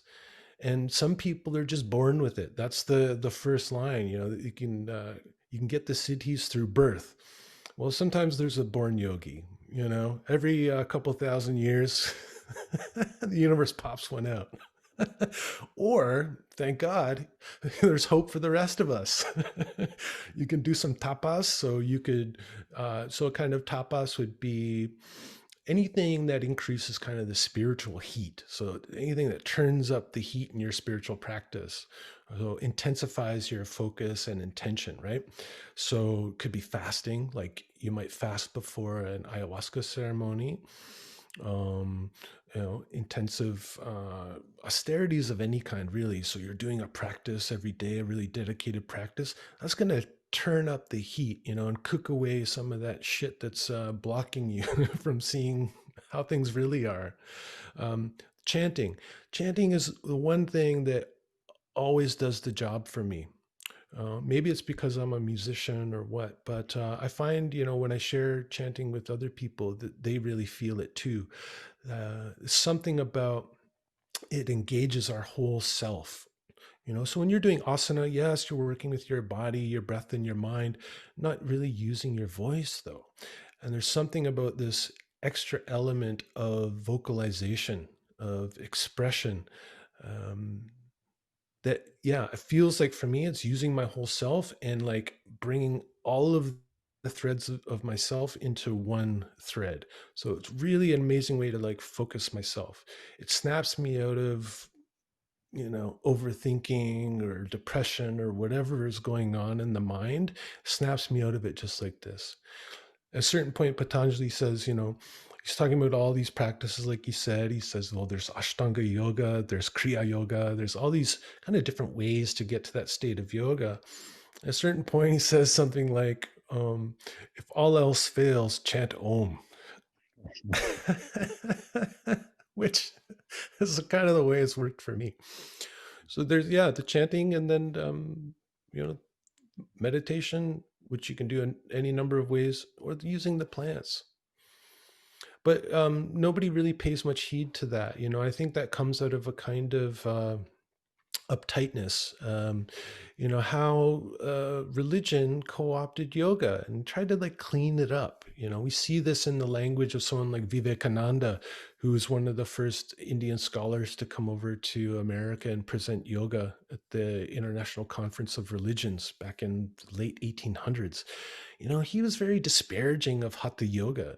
The kind of attitude was like Raja yoga, this yoga of the mind, Patanjali's yoga, is the way, it's the royal path, and all that other stuff is like kind of for the the dirty Hatha yogis. There was this kind of I don't know, conservative, uptight view of the body, that the body is dirty. It's just basically, it's described in some of the text as a bag of shit and pus. It's really, they had a real disgust of the body. But you go back beyond that in the original Hatha Yoga, you look at the Tantras, and it's like all about experiencing life more fully through this embodiment. So through sensual pleasure, through sex, through drugs, through alcohol, through whatever. It's like being open to life and wanting to experience it at its fullest is the path, right? So not being an ascetic, not hiding yourself off in a monastery or cave. I think that was really the great innovation of the Tantras, because Tantra emerged at a time in the medieval period. And you look at the early texts and you say, you know what? This other way of getting there, this other way of yoga, where it's all about renunciation and asceticism, it doesn't work anymore. This is Kali Yuga. We need something different. You know, people are different. The world is different. So we need a yoga that embraces reality. And it's about getting out of that conditioned state. So it's like really about finding moksha or freedom. So, like, you know, early we talked about UG and what it was like to be around him. You know, my yoga teacher said it was like being in the room with a cat. He said it was just there, it had no agenda, you know. Didn't really give a shit whether you came or went. It was like fine on its own. And Mm. yeah, it might enjoy your company, you know, if you're an entertaining person, and it might swat at you if you're a pain in the ass. You know, so very much like that, you know, like in the world and of the world, but knowing that you're not, that's not all you are, right? Mhm. Yeah, I mean, I think it's one of the really fascinating things. And as I'm sure you've seen from your experience of working with others, sometimes there's this language when one begins to work with plant medicine where it's very difficult to put these things into a language because, as you said, a lot of these experiences are beyond the mind. So the mind can never fully describe them. I mean, that's really the essence of all of these esoteric traditions. You know, when you entered the Temple of Delphi at Apollo, uh, the first thing you saw, or sorry, the Temple of Apollo at Delphi, was know thyself. Hmm. And you know, as you mentioned, this idea of soma, this sacred plant mix that allowed one to know thyself, to experience something. And what's I think also so fascinating, even about the Vedas, which are this oldest knowledge that's been passed down, is at the end of the Vedas it says, or so this is what the ancient ones told us. And it's like, wait, but you are the ancient ones. So there was someone who came even before you who was passing this knowledge down. And you know, I mean, even in Zoroastrianism, uh, there's soma, but it's called homa because Halma, they yeah. didn't pronounce the S, they pronounced it like an H. And I mean, I think these things are seen all over the world. I just finished a really good book called The Immortality Key, and Mm. it was something that I had thought a lot about, and this guy's really beginning to do a lot of really interesting research. Is that also, which would make sense, the origin of Christianity is also these same practices, these same ritualistic, somatic, sacramental practices that allow one to experience Christ. And not Jesus Christ as in a man, but Christ, a consciousness, a knowing, a self-knowing. And that's what I find so fascinating, what you were saying about the Siddhis, right? Because it's this attainment, but it's an attainment that comes from something we've done that allows us to experience these things. Like I remember or two of them were something like to shrink oneself down smaller than an atom, and then the Yeah. other is to expand oneself as large as the universe. And I think, as you were saying, these were taken to be like, well, literal things. Well, if you could do that, you would have these crazy powers to be able to influence other people. And it's like, no, that's not what they're talking about at all. And you know, many people under let's say a plant ceremony very well may experience that. You know, this Oh idea yeah.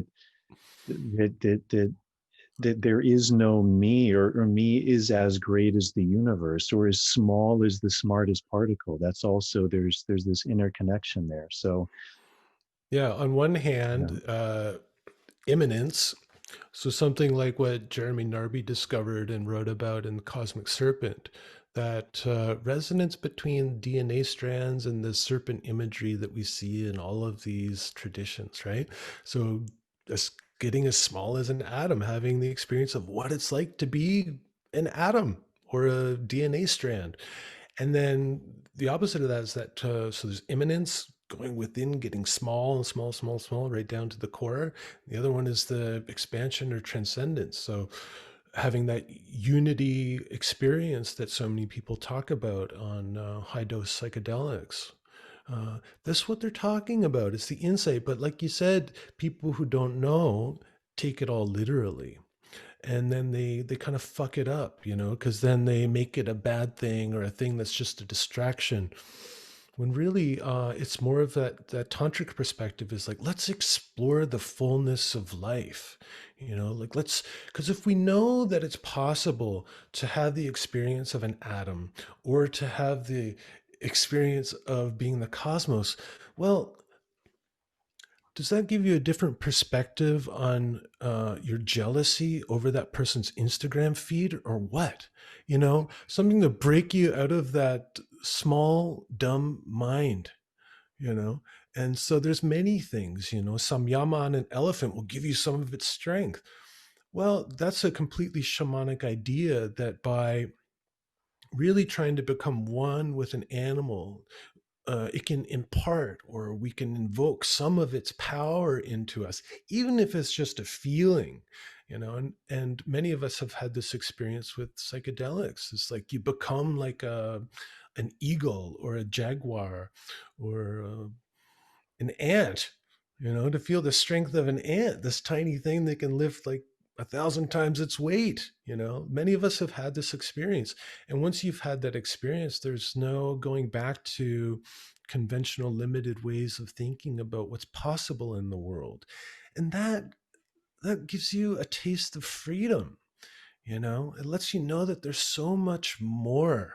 And so I think, what I found is stop taking everything so seriously.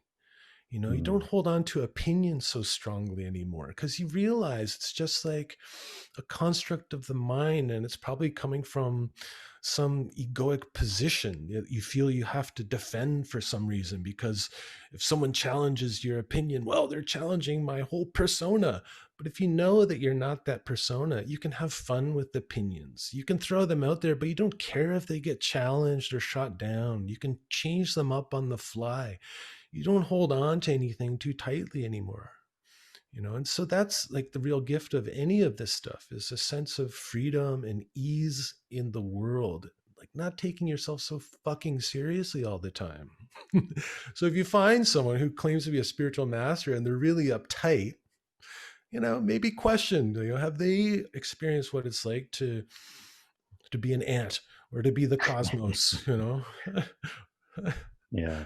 Well, that's so huge. I mean, that's I think that, and that's really, I think, a sickness that so many people are dealing with in this time, is that Oh, that extreme attachment to my belief.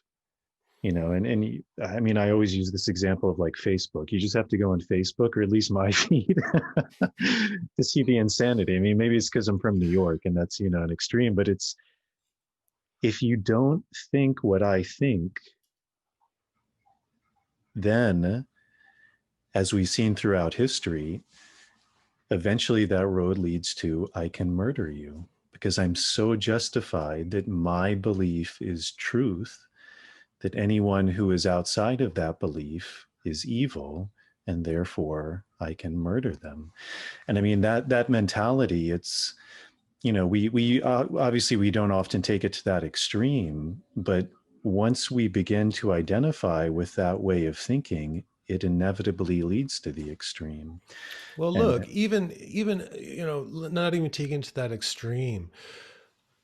What empowers someone to go on someone else's feed or post and tell them that they're a complete piece of shit, that they don't deserve to live.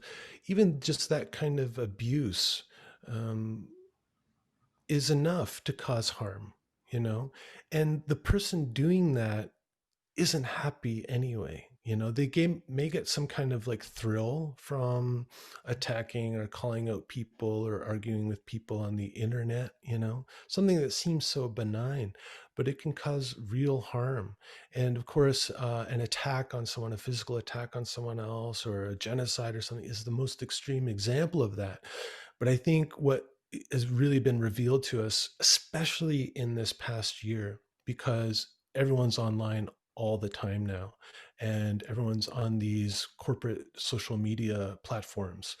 And so what you're just seeing is more of that being revealed, that, like you said, the over identification with the persona, with the position, with the individual.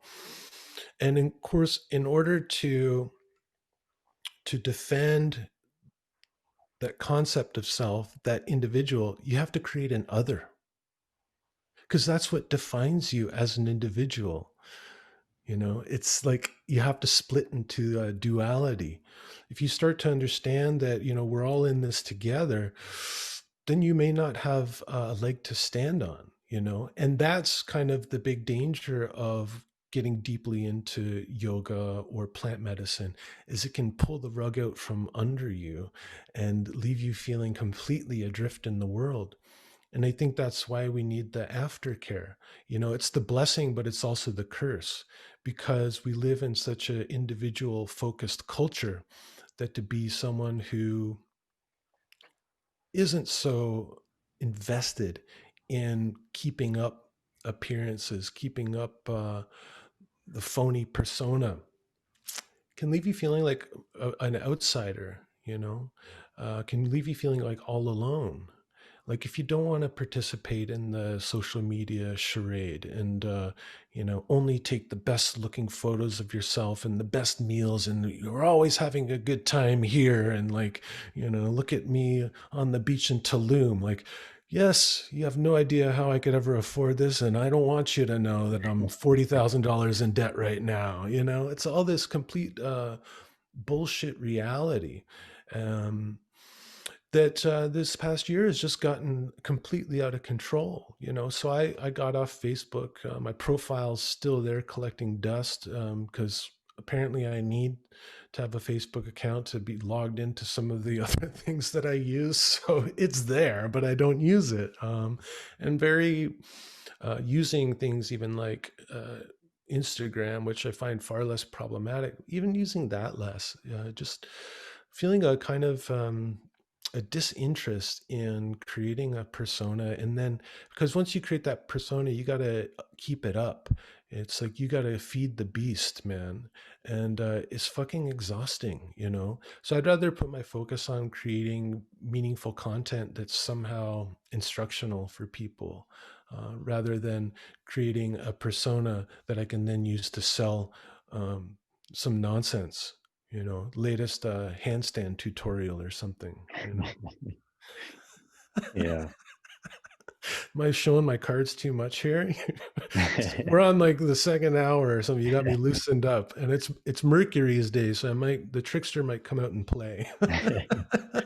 Well, I think that's a really important point you brought up too. And I mean, obviously everything we say is through our own lens of perception, so it has to be taken with a grain of salt. But I mean, certainly from my experience, that kind of mentality you were pointing to of, kind of attacking and otherizing people, as you said, it almost always comes from a very deep place of unhappiness. And through that way of being, we somehow get this sense of increasing my own worth, of increasing my own, you use the word ego, my ego is fed by that act of fighting, or that act of otherizing someone.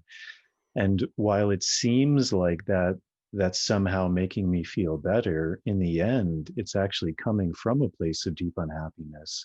and it's ultimately leading to a place of an even deeper unhappiness. And that's one of the fascinating things I find about plant work, is it does seem to offer a very powerful way out of that, which I think is why so many people are being drawn to it. But then also, like you said, Yeah. and it's something that's important to talk about, is, you know, always the hero's journey. It's never easy. It's never the hobbit left his cave and he found the gold and he lived happily ever after. It's he Uh, has he, to go into the cave he and had to face the destroy the dragon. gold. Yeah, I yeah. think the Hobbit is like the kind of anti-hero. He's not the buff knight in shining armor going to save the princess. There's no hottie waiting for him after he went on his journey. I think so. I think that kind of like deflates that whole hero's archetype somewhat, which I think it may need some deflating in our current culture. I think there's a lot of people who are identifying themselves as heroes, as saviors. Um, and so, you know, you talk about plant medicine, how it can like help with that, help release you from the prison of your mind and your sense of self. But I think Stan Groff said it right, like that psychedelics are non-specific amplifiers, and I found that to be the case. That it doesn't always work that way. Sometimes it ends up amplifying the egoic construct, which may not be Mhm. healthy. And just to say, the word ego in our kind of new age idea of it gets a kind of a bad rap. The ego is a bad thing. The ego is something to get rid of. Ego just means I. So is whatever it makes up your sense of self. So if that's based on some false persona that you're upkeeping to impress people or whatever, Mr. Nice Guy, so you don't become the object of attack, whatever that phony persona is, that could be your sense of I. Uh, but it could also be, someone who really just knows himself, knows all the shadowy parts and knows all the light, wonderful parts, is more of a whole person. That could be reflected as the I, as the ego. So I'd rather talk about persona, which means the mask, which is what we often put in front of who we really are. And often, like social media is a great vehicle for doing that, because you can construct any kind of persona you want on social media, and it's can be difficult to get found out if you're careful. Um, so all that to say, I've seen it work in the opposite way too. So where people don't become liberated from you know their unhealthy ego, whatever you want to say. It doesn't it's not something that makes you instantly not an asshole. So sometimes people get really inflated and grandiose, so you could have an experience, kind of experiences which I've had. I remember one Santo Daime ceremony I had where we're standing in the circle, and it was a Saint Michael work. So it was dedicated to Saint Michael, who's like this fucking kick-ass warrior angel. And I remember sitting there in a circle, and I had this feeling of becoming like Saint Michael. I felt these like giant wings come out of my back, and I grew much taller. Like I'm a medium-sized person, right? So it's something for me to feel as taller than all these Americans, who are always 6 feet or more. And these giant wings spread out and they envelop this circle as if to protect them. And I felt like so fucking powerful and just full of juice. And that was a healing experience for me to have as someone who has always struggled with feeling good about myself, feeling worthy, feeling strong and powerful. I grew up a little small sensitive kid in like a culture of brutes. So I took a I got a lot of bruises back then, and that stuck with me into my adulthood.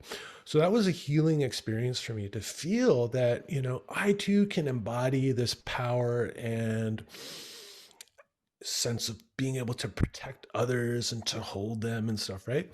But I could have walked away from that thinking, holy fuck, I just channeled Saint Michael. I'm a fucking kick ass shaman now.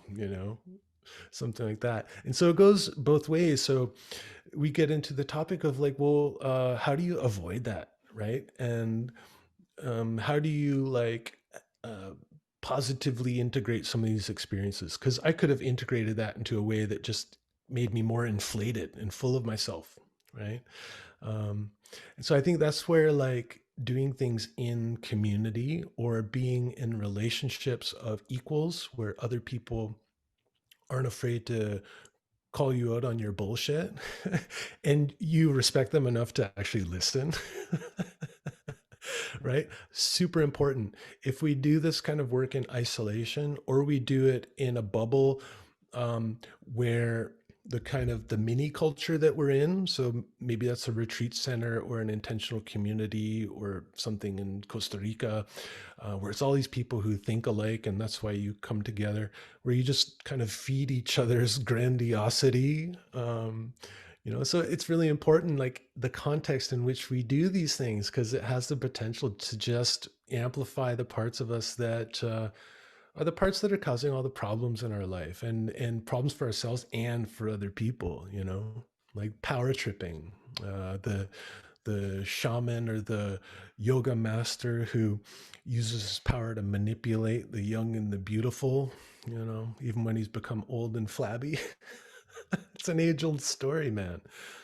So I think that's where traditionally you use this word, like the wholeness of a shaman who's really embodying this lived experience would be so important, is to, you know, to also bring that other side of like when someone's ego does become inflated or their persona, to kind of metaphorically slap them or literally slap them. I mean, that's also like the Zen tradition, right? Is you yeah, hit the guy with the stick, or you give them a bigger glass, or you tell but them to look, take a break, or that's a whole kind of power structure set up in something like that, the Zen situation you're talking about. Like, who is that guy with the stick? Who is he to be slapping me? Maybe who's around to slap him? Well, probably no one, because he's at the top of the pyramid, right? And so one of the things about the shaman, shaman aren't the most whole and integrated and enlightened beings, they're human beings who have one foot in this world, one foot in the other world. And things can get really sketchy, especially around conventional norms, right? So we shouldn't expect the shaman to be a completely pure and like pure of intention, pure of action, that kind of person. I think it's a real mistake to expect that of your shaman. I think you should expect your shaman to be kind of a slippery character. You know, it's like they work a lot with the archetype of the serpent. And the serpent is, a creepy crawly. It's a squiggly thing that likes to hide under rocks and stuff, right? But what happens in a traditional society is the shaman is embedded in a tribe. And the tribe is the one that keeps the shaman in line, not the shaman keeping other people in line. So if the shaman starts to act out in a small community, he's going to get kicked out. No one's going to go, or they're going to starve him out by not going to see him anymore. Right. So that's what kind of keeps the shaman in line in that context. Now you take that kind of trickster type character. I mentioned it was Wednesday. It's like the day of Mercury, Hermes, and the trickster. So good we're talking about this. I'm glad it came up. But you take that character, that shamanic personality out of that context and you put him in a position of power and there's nobody to keep him in check. That's when we run into problems, and we see that throughout the Amazon, but man, it's everywhere now. It's gone worldwide, just like the the kind of manipulative, power abusing guru went worldwide, you know. So that's what I'm talking, it's the context in which we do these things. So myself as someone who wants to heal and grow, but also the context in which the shamanic practitioner is working. If they're out on their own outside of their community who knows them from birth, right? And like their uncles and aunties are there to give them the slap on the head or tell them to straighten up. They're outside of that context. They got free reign. And we've seen it, really hitting close to home up here with a Peruvian shaman who came up and started to abuse women because he was like totally out there on his own, and everybody he met just worshipped him, who made that mistake of expecting him to be some pure and enlightened being with only the purest of intentions. Then it's like, wait a minute, he's trying to get in my pants? What do you mean? He's a shaman.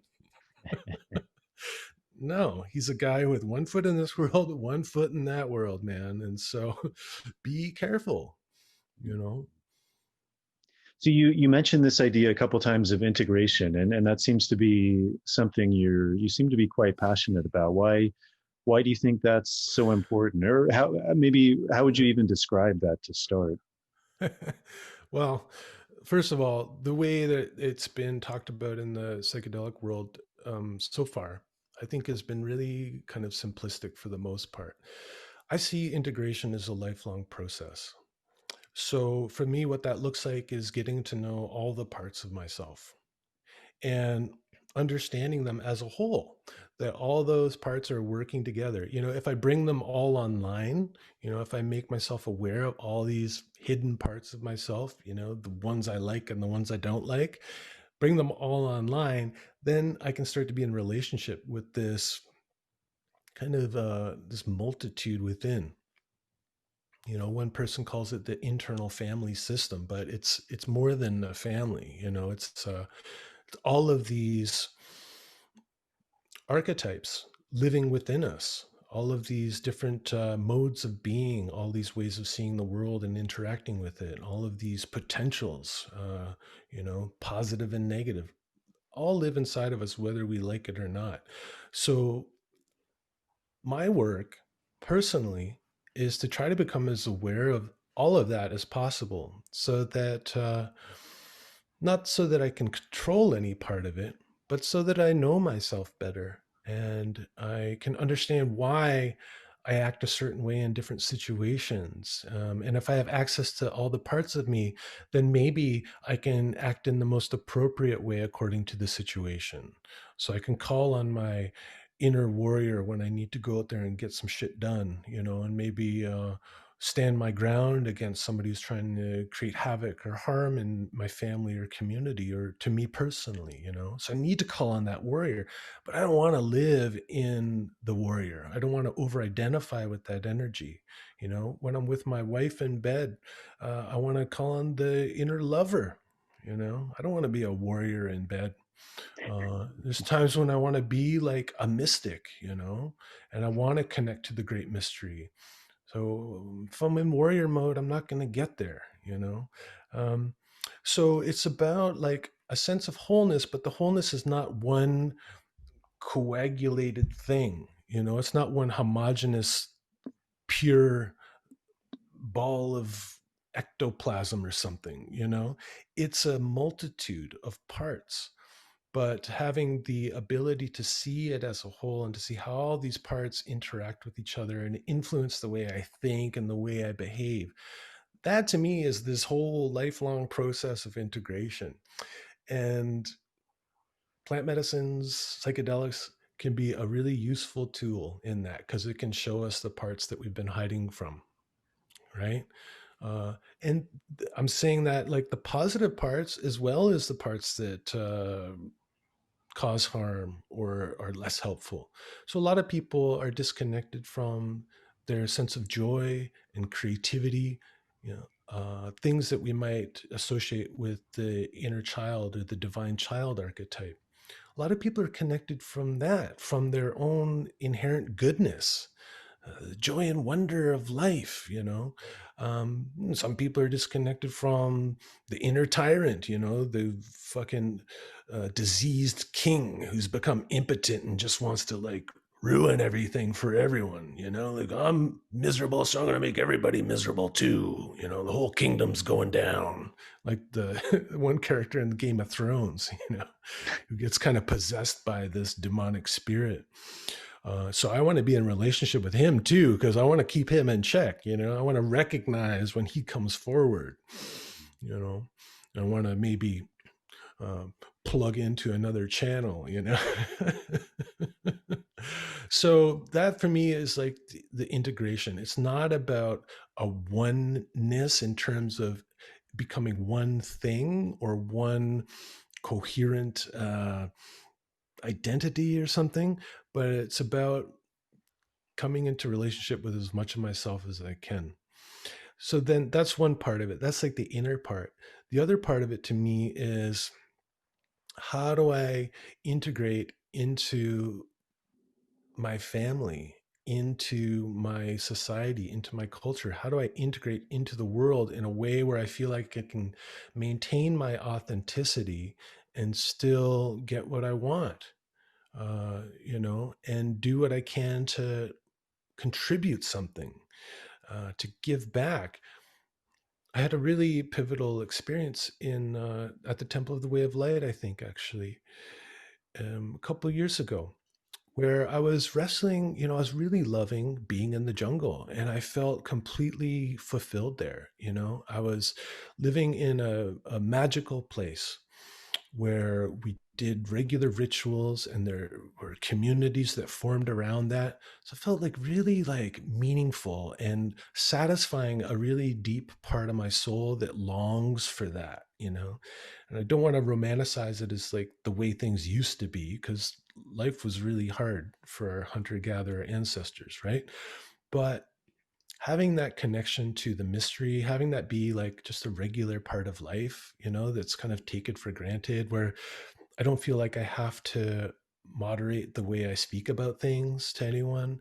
Um, and people get it when you're talking about these magical experiences. And, there's something like really, really attractive about that.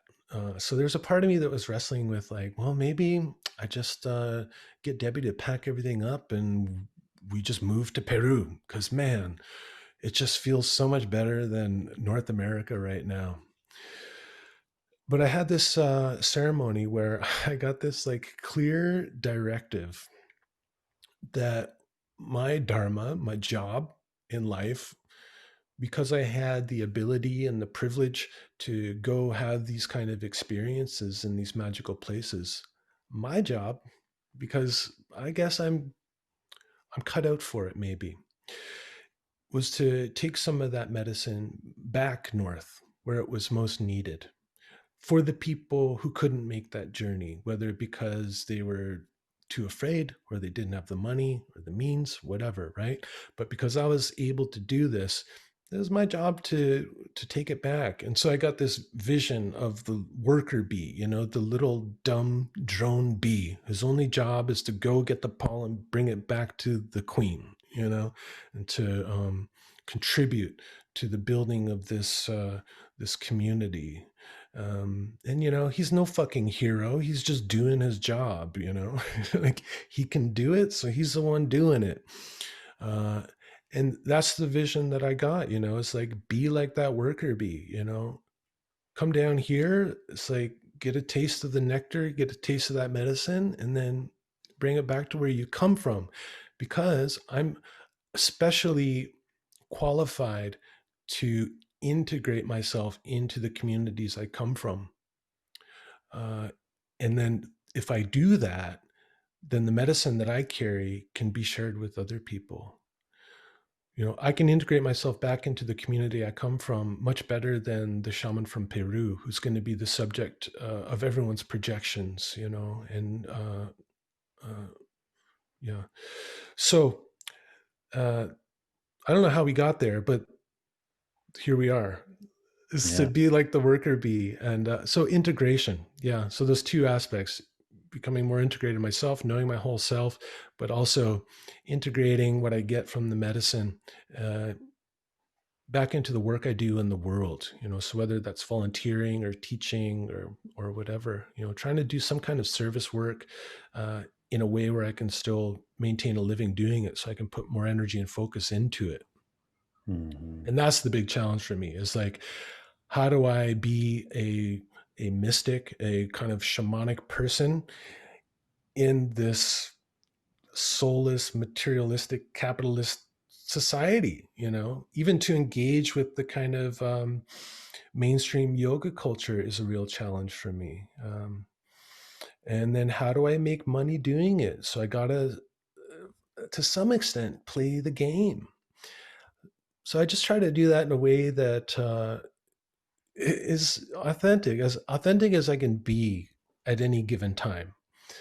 So not like put up a bunch of smoke and mirrors, not claim to be something I'm not, but hopefully by sharing myself in a way that feels real and authentic and open and transparent, that's going to attract the right kind of people who don't want just another celebrity guru, who want an actual relationship with someone who's been through some shit, who's lived a life, had a career, been married, um, gone through a midlife crisis, like awakening, awakening to my own suffering, not like some grand awakening that came later, maybe, in little bits and pieces. But the initial awakening was just awakening to how fucking miserable I was and how I had a large part in that. So in that was like, oh, fuck, what have I been doing? I can't blame this on anyone else but myself. But the flip side of that is, well, if I'm the one who's creating the suffering, I'm the one to like dig myself out of it too. So if I can become clear and connected to myself enough to make better decisions in my life. But sometimes our path is a difficult one, like trying to make it as a yoga teacher and village shaman in in like the fucking land of Costco and I don't know, all the other stuff. You're from America, you know. Do you feel in Canada there's a change of perception? People are becoming more open to these shamanic ideas through yoga, through plant practices. Um, I haven't taken a poll, but what I do is just kind of like try to pay attention to what's going on out there in the zeitgeist. Um, so Canada, it's very small population spread out over an enormous geographic area. So what that does is things get more dispersed. There's more room to breathe. Things are less kind of concentrated and intense than they are in the US, right? And I think that's what makes the US such a powerful and explosive entity is it's got this real mass of people concentrated.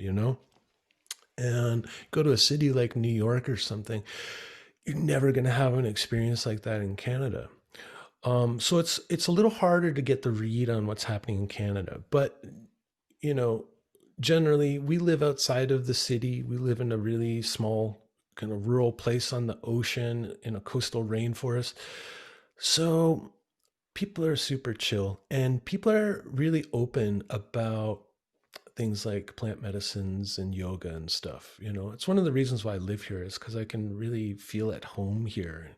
Even if the larger mainstream culture feeling a little out of sync with that most of the time, but you can find these pockets, and there's kind of more of that pocket here on the West Coast. Especially because we happen to be on an island, so there's that extra element of being disconnected from the mainstream, the mainland. So I find out here people are really open to it. Every other person's got a yurt in their backyard, and there's plant medicine ceremonies going on all the time. There's lots of kind of loose and easy hippie yoga out here. Nobody takes it all too seriously. They do that in Vancouver and in Toronto and stuff, but not out here. So there's a softness to this life. There's kind of a ease and openness to a lot of the people. I think maybe in a larger concentration than in other places. So you might liken it to maybe in the US, something like a little town in Vermont. I find that area, the Northeast, as well as the Northwest. California, the South, things get a little intense. People start to take themselves really seriously, very money driven. I find like in these green places, especially if you're on the coast, people just become more chill. They're more relaxed. They're more kind of natural people. So your question was, are things changing or they I think there's more interest in the mainstream as there is everywhere else in the world right now for psychedelics. Yoga, it's the same old thing. It's kind of like the Western idea of yoga now just being propagated through Zoom classes, which is even worse. Um, but like with psychedelics, we're getting a lot of attention, just like you guys are, for clinical studies. Uh, the whole thing, MDMA for PTSD, all this kind of stuff. And it's becoming like kind of corporatized here too. And there are certain players trying to grab the ring of power and be influencers and be the ones who dictate what voices are going to get platformed. All that same shit's going on up here too, as it is in the US, just on a really kind of smaller level. It's like Mayberry up here. We have a big psychedelic conference in Vancouver, and you compare that to what goes on in San Francisco or Horizons in New York, and you're like, oh, it's like kind of down home. It's unpolished. There's no real slicksters, unless we import them from the US. And I like that about Canada is, we're really kind of hosers up here. We can be a little coarse and unrefined. But I think it's because people are just not so worried about maintaining that kind of slick, polished persona that gets you a long way in the U.S. market. Mm-hmm. Like you look at our, there's always a funny thing. I lived on a border town just across the river from Buffalo and Niagara Falls, New York, like real blue collar area. But we got American stations, television stations.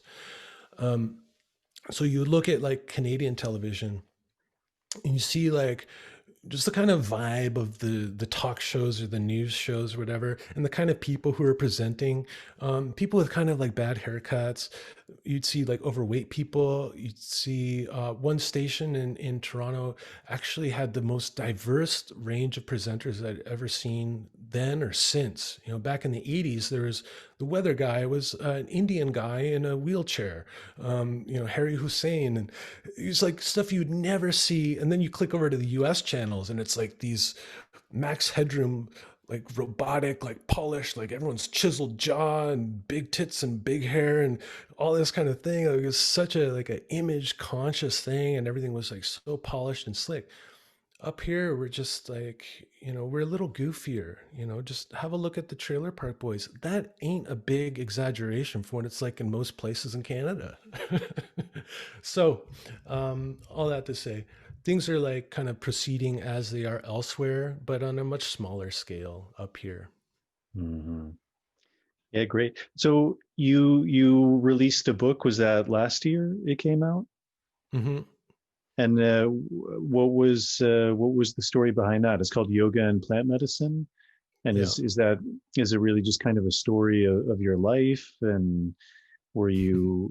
was that something you were hoping to help like with the integration, or is it just something you always felt called to do and you put the words down to paper?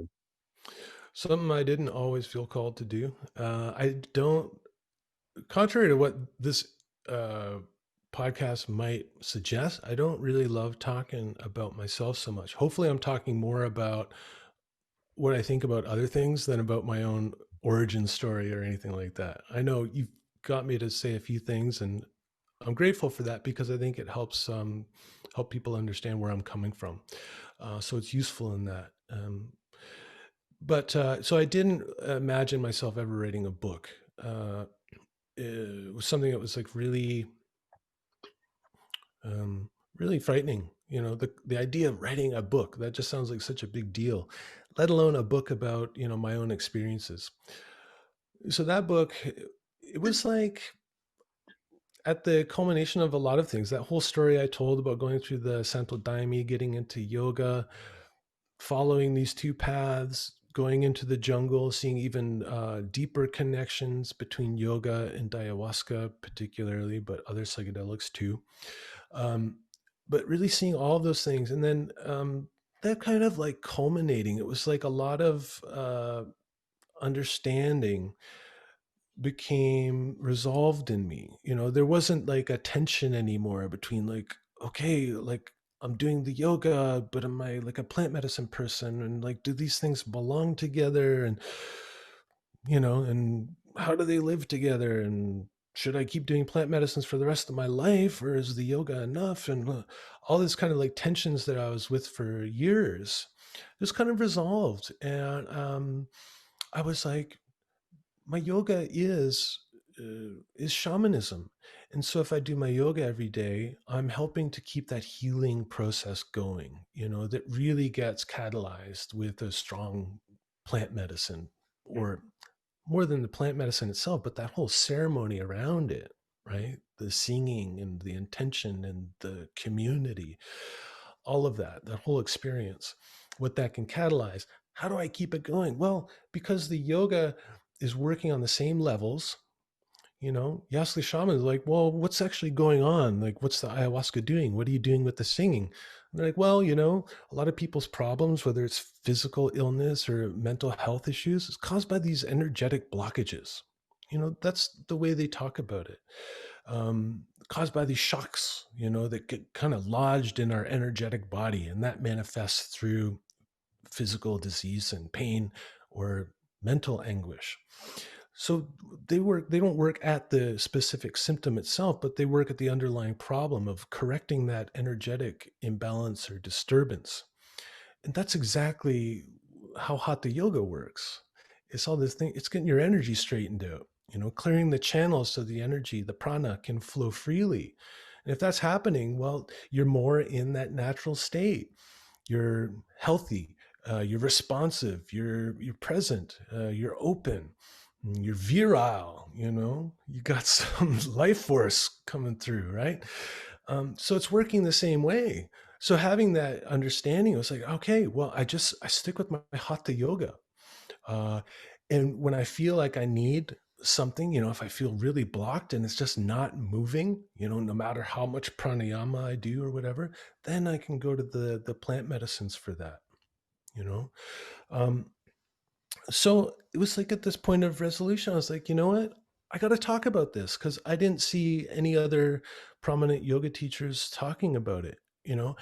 When I would meet them and talk to them, we'd always have a conversation in the car after the workshop. And they'd be like, oh, yeah, you're into ayahuasca too. Oh, man, I have some great ceremonies down in Hawaii or whatever. But they'd never really come out and talk about it explicitly. And certainly, I never heard a lot of people talking about the similarities or the complementary aspects of yoga, hatha yoga, and plant medicine, shamanism, you know? So I was like, well, I don't see it out there. So I guess I should tell my story and kind of bring forward some of the things that I've discovered. Um, so that's what led to it. And it was not something I wanted to do. And it wasn't always an enjoyable process. It was one of the hardest things I had to do. Like, it's a 112-page book. It's a little book, man, but it was like climbing a mountain at times. So it took me about a year. And yeah, self-published it last November. I didn't even bother even thinking about finding a publisher or anything. I've always been a DIY kind of guy. And I have, graphic design capabilities. So I didn't want to have to run it through any other filters. I wanted to kind of give people the straight goods as I experience them. So yeah, I put it out last year and did a little tour before all the COVID stuff hit. And it's out there in the world now. So it's living its own life. So it's nice to talk about it. Thanks for bringing it up. Yeah. Yeah. And so it's basically, it's like little excerpts of your life and your path and what yoga means and the interconnection with shamanism and plant medicine. So the book, yeah, it's what I didn't want to do was just share a bunch of trip stories, right? So I picked a couple experiences that I think helped give people an idea of how I came to see some of these connections, and how, I really wanted to illustrate how the yoga and plant medicine worked together in my life. So I share something of the struggle I went through that brought me to yoga and plant medicine in a deep and intentional way. Um, but I don't dwell a lot on that stuff. And then, so yeah, there's a few stories like that, these kind of pivotal experiences I had. And then there's other kind of like mini essays that bring up some of the history of yoga, some of the textual references like you're talking about, just some of the things I discovered in my search for the roots of yoga. And yeah, I made it short and sweet because, I find too many like spiritual self-help type books are just way too long. And I don't know who decided that a book needed to be at least 250 pages, but it seems like that's some kind of unspoken rule. And I got to tell you, very few of those books I've ever actually finished, because I usually find about like the second or third chapter, it starts becoming very like either self-indulgent or incredibly redundant. It's like, okay, hammering the same idea home. It's like, I can't believe you go into a bookstore and there's like two giant floor to ceiling shelves full of books on how to meditate. It's like, sit down, shut the fuck up. Or like now it's like I think part of the consumerism, we just create more and more products, and in order to keep people in consumer mode, we got to pretend like there's more for them to learn, right? And that in the learning is going to be some kind of healing or enlightenment or revelation. And I think that's why I like the yogis and the shamans, because they're usually people of very few words. It's all about learning through direct experience. And so you need to find a good teacher in order to show you how to practice yoga so that you can have the experience. You don't go to them and ask them about the secret of life or the answer to the mystery. They just say, well, do this and let me know what you find. And I think it's a lot with the good shaman. They're not going to be the ones leading the webinars and doing the talking tours. They're the guys who are just so chill and at peace with themselves that they don't have a lot to say. Because when you get down to it, I don't think there is a lot to say. We love to make things way more complicated than they are. And we like to try to define things that are undefinable. And that keeps us like chasing our tails, like dogs in the yard. So I wanted to keep the book short and sweet and just give like kind of the straight goods, like just enough to help people see these same connections and maybe get them interested in a different approach to yoga, and maybe also a different approach to plant medicine, because I think that's something I end up offering too, is a little alternative perspective to the whole idea of plant medicine as it started to propagate in our culture. And I see a lot of similarity to what happened with the commercialization and popularization of yoga in the West, which happened, from like 1970s into the 90s. And then there was this huge boom where yoga studios cropped up on every block, every corner that wasn't occupied by a Starbucks, there was a yoga studio. I started to see some of the same patterns in the plant medicine or psychedelic world. As soon as we get our hands on something, we want to commodify it, and what that entails creates, a lot of trouble. A lot of people who need to then become an authority or an expert or a master, and then all of the aspiration to be that too, to find that level of affluence or success or charisma. And so then you start selling it down the pyramid to everybody else through the trainings and such. So it's this whole fucking merry-go-round in the Western spiritual world, quote unquote spiritual. So I didn't want to feed that. Whenever I ask the shaman, I love to do this kind of research. I always ask a shaman a couple questions. I go, with all the gringos that you see coming down here, thousands of them, some of these people have worked with thousands of people from the north or wherever. I say, what's the biggest problem that you see with these people? Like just between you and me, like, what's the straight goods? All of them so far have told me, well, it's pretty simple actually. Down here when we work with locals, it's pretty complicated. There's all these like ideas about witchcraft and sorcery and all this kind of stuff. You got the bad spirit from that tree that you pissed on the other day. Like, it's really complicated, right? It's like with the gringos, pretty simple, actually. You guys think too much, you talk too much, you read too much, you watch too much TV. You live too much in your heads, not enough in your hearts. And I've heard variations of that from different people, from different traditions. Basic thing is you guys think way too fucking much, and it's causing you a lot of problems. All of your distress, if you just stop that, you'll find actually there's not much of a problem at all. Or at least you get a lot of clarity on how to solve the real problems in your life, like how to keep a roof over your head and feed your dog and things like that, but all these other problems is a mess in your mind. So that's really great. I love hearing that, because I'm like, yes, because this is the key to yoga too. It's like what Patanjali says. It's like all of your suffering, at the root of it, is this confusion about who you are and this inability to quiet your mind, to like see things more clearly, right? So I love that. And then I ask, what do you think we should do in this ceremony? Because you hear a lot of things, right? You ask like a Western facilitator and they'll be like, surrender to the experience and this kind of thing, right? But that's not what I've heard from them. What I hear from them is, well, you sit up straight and you concentrate. Like, that's simple. And the way that I interpret that is, if we consider these things plant teachers, if we revere them as great teachers, and I do, I've had the experience that, like, because these plants have been around a lot longer than us, they've learned a lot about how to live in harmony with other beings and with the planet, right?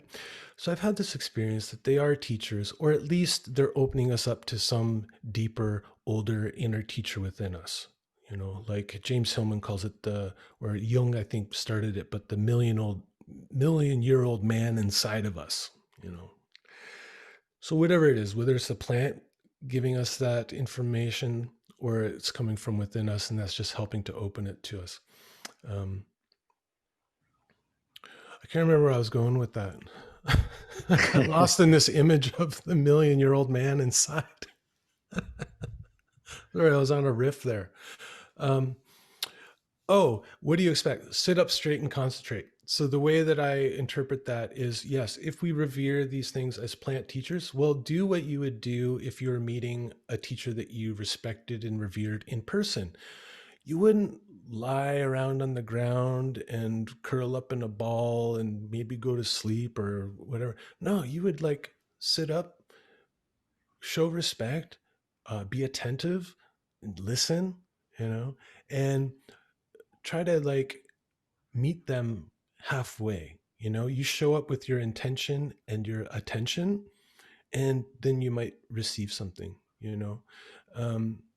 So I thought that was very interesting and instructive. And of course, sit up straight and concentrate. Well, that's like what everything in yoga trains us to do, is like be alert, pay attention to what's really going on, do what you can so that you can have more clarity. So you're not so confused and making so many fucking mistakes that are just bunging up your life, and messing up everyone that's got to live around you, their lives too, So like, to put it simply, it's all about how to stop being such an asshole. Well, great, man. That sounds like a good quote to end it with. That'll be the trailer for the episode. Episode 30 with Brian James, how to stop being an asshole. No, look, it's never done. The work is never done, my know friend. That How to stop being such an asshole. It's like, you're at peak asshole right now. Well, there's a chance that you could be a little less of an asshole tomorrow, perhaps,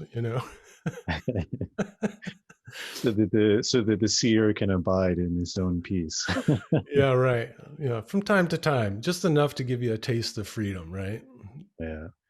Well, great, man. Is there anything else we didn't touch on that you'd like to talk about? Well, we talked about a lot. This is definitely the longest conversation maybe that I've had yet on a podcast. So the only thing maybe is to point people to my website. So where I talk about my coaching work that I do, and also have links to some of the yoga resources I've made over the years. So I've taken all of that experience and talent that I developed in the advertising world. And now I use my powers for good, as I like to say. So I put all of that skill into trying to create useful yoga resources to help people learn how to really practice yoga for themselves so they can be free of the kind of corporate yoga machine and the big mess that we've made of that. And so they can get a taste of something real and something that's personal to them. So I put a lot of time and energy into creating those resources. So you can find links to that stuff on my website. And I've got a new series that I'm actually publishing probably tomorrow or on the 1st, and it's shamanic yoga. So it's really in practice bringing these two traditions together in a way that I haven't really seen before. So what it looks like is basically we do a yoga practice is the way I was taught it, the real goods, the stuff that works, followed by shamanic journeying with a drum. So I find that the yoga helps open us up. So opens up not just to receive information from the cosmos, from the nature spirits or whatever, but also opens us up to allow our imagination to flourish and allow us to access our visionary capacities, which I think are really stunted in our current world. We're fed images all the time from outside, and people often don't take the time to cultivate their own imagination. We're such consumers, and we get bombarded with images all the time that we're completely full of them. We're full of other people's visions. And so I find the yoga really helps to clear some of that shit out. And what comes up then is your own creativity, your own visions for your life, your own visions of soul, whatever it is allowed to come forward. And so that puts us in a perfect state to either journey with plant medicines or with a drum or rattle or chanting. So practically, what we've got is we've got a hatha yoga practice followed by shamanic journeying with a drum. And then also I give a couple examples of how you can chant Vedic mantra using rattles and drum. So some of the shaman's tools. So what I found in my playful exploration of blending these things is, wow, like I love chanting, but when I chant with the rattle and the drum, it's like, ooh, it helps me access something that I can see the shaman with the amazing Ikaros and the Shakapas accessing, like really being able to communicate with the world. Is something really special about that and the kind of images and feelings that invokes in me. So that's what I wanted to try and share. It's something I've been sharing in person for years, and that's really the best way to do it, is have that transmission. We're together, we're in this together, and we create an amazing experience. But this lockdown has got me trying to think of other ways to work, and it's not optimal, it's not ideal, but I put a lot of time and effort into trying to make it the best experience I could to just facilitate people having their own experience. So I'm getting a little better at it over the years, but it's still so hard to do over that medium. But I've done my best. And so there's a series of, I think 6 or 7 videos that'll be coming out in the next couple days. And I'll have a link to that in the resources section of my website. So if you're interested in, reading about my experience and some of these things, get you curious about other aspects of yoga or plant medicine work, you can read my book or some of my blog posts. But if you want something of the experience that has been just so remarkable, so nourishing, so inspiring, so life-giving to me, then you can try the practice. And I'm just there to help guide you into that experience the best I can through a fucking recording and, headphones and all that. It's not optimal, but I think it's one of the best examples of that that I've seen. And so you can check that out, brianjames.ca. And then I have my own podcast called The Medicine Path. It's sporadic. It follows my own curiosity and access to people I want to talk to. I've recorded a new one yesterday with a Jungian analyst. It was really fun. So I'll be putting those out on an irregular basis. So Medicine Path podcast on all the usual platforms, and there's an archive of past episodes on a Patreon that you can find a link to on my website. Wonderful, man. Well, I'll put all that in the show notes, and Oh, good.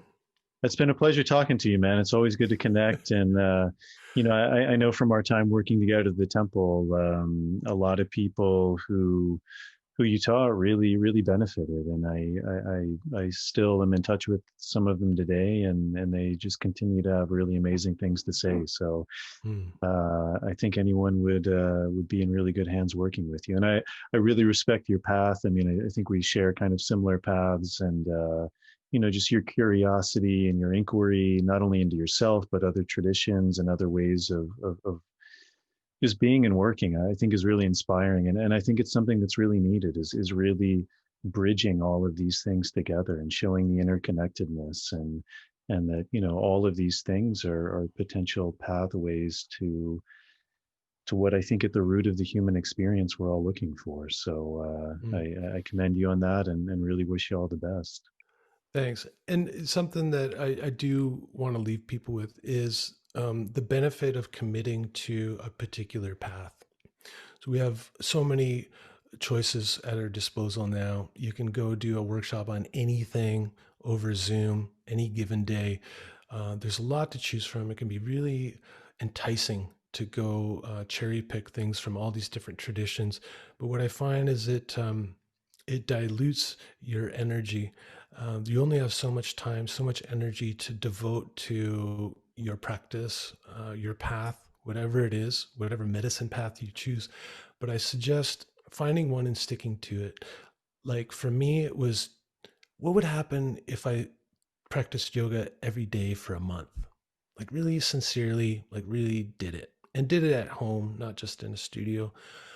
What would happen? And I found it to be incredible. It was like having a secret of the universe revealed to me. It's like the user manual that I was never given as a child.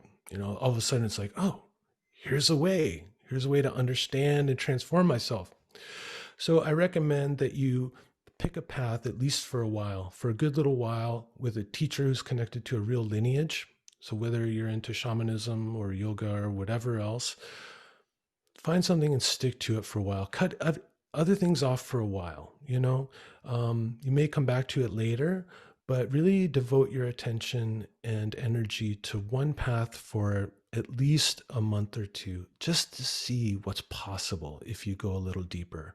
So I hope some of what I do and put out there inspires people to go a little deeper into these things, because there's a lot under the surface. Great, brother. Perfect, man.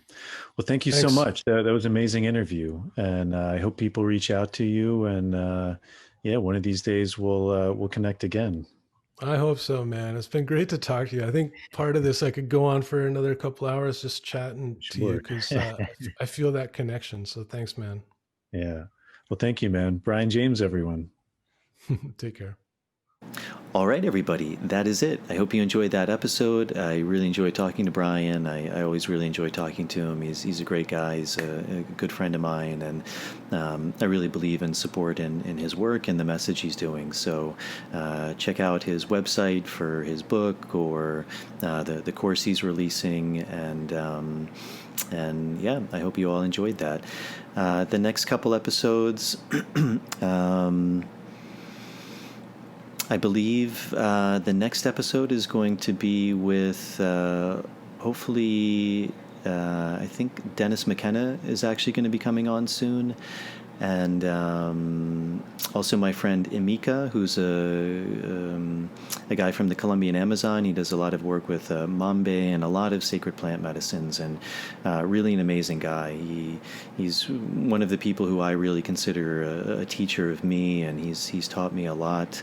And so, yeah, really looking forward to that conversation. It'll be in Spanish, and my friend Claude, who was in one of the early episodes, he'll be translating that. And then the following episode, I'm hoping will actually be with Matthew, who's the founder of the Temple of the Way of Light. So it'll be really interesting to bring him on and kind of talk to him a bit and hear his story. So those should be the next few guests. Thank you guys for all the support. To everyone who's helped out via Patreon or PayPal, thank you very much. To everyone who's subscribed to the show, thank you. If you're able to do that, go on patreon.com. You can sign up for tiers. That's a really amazing way to support the show. And then you get something back, early access to shows, Q&As, bonus material, extended footage, things like that. So if you're able to do that, thank you very much.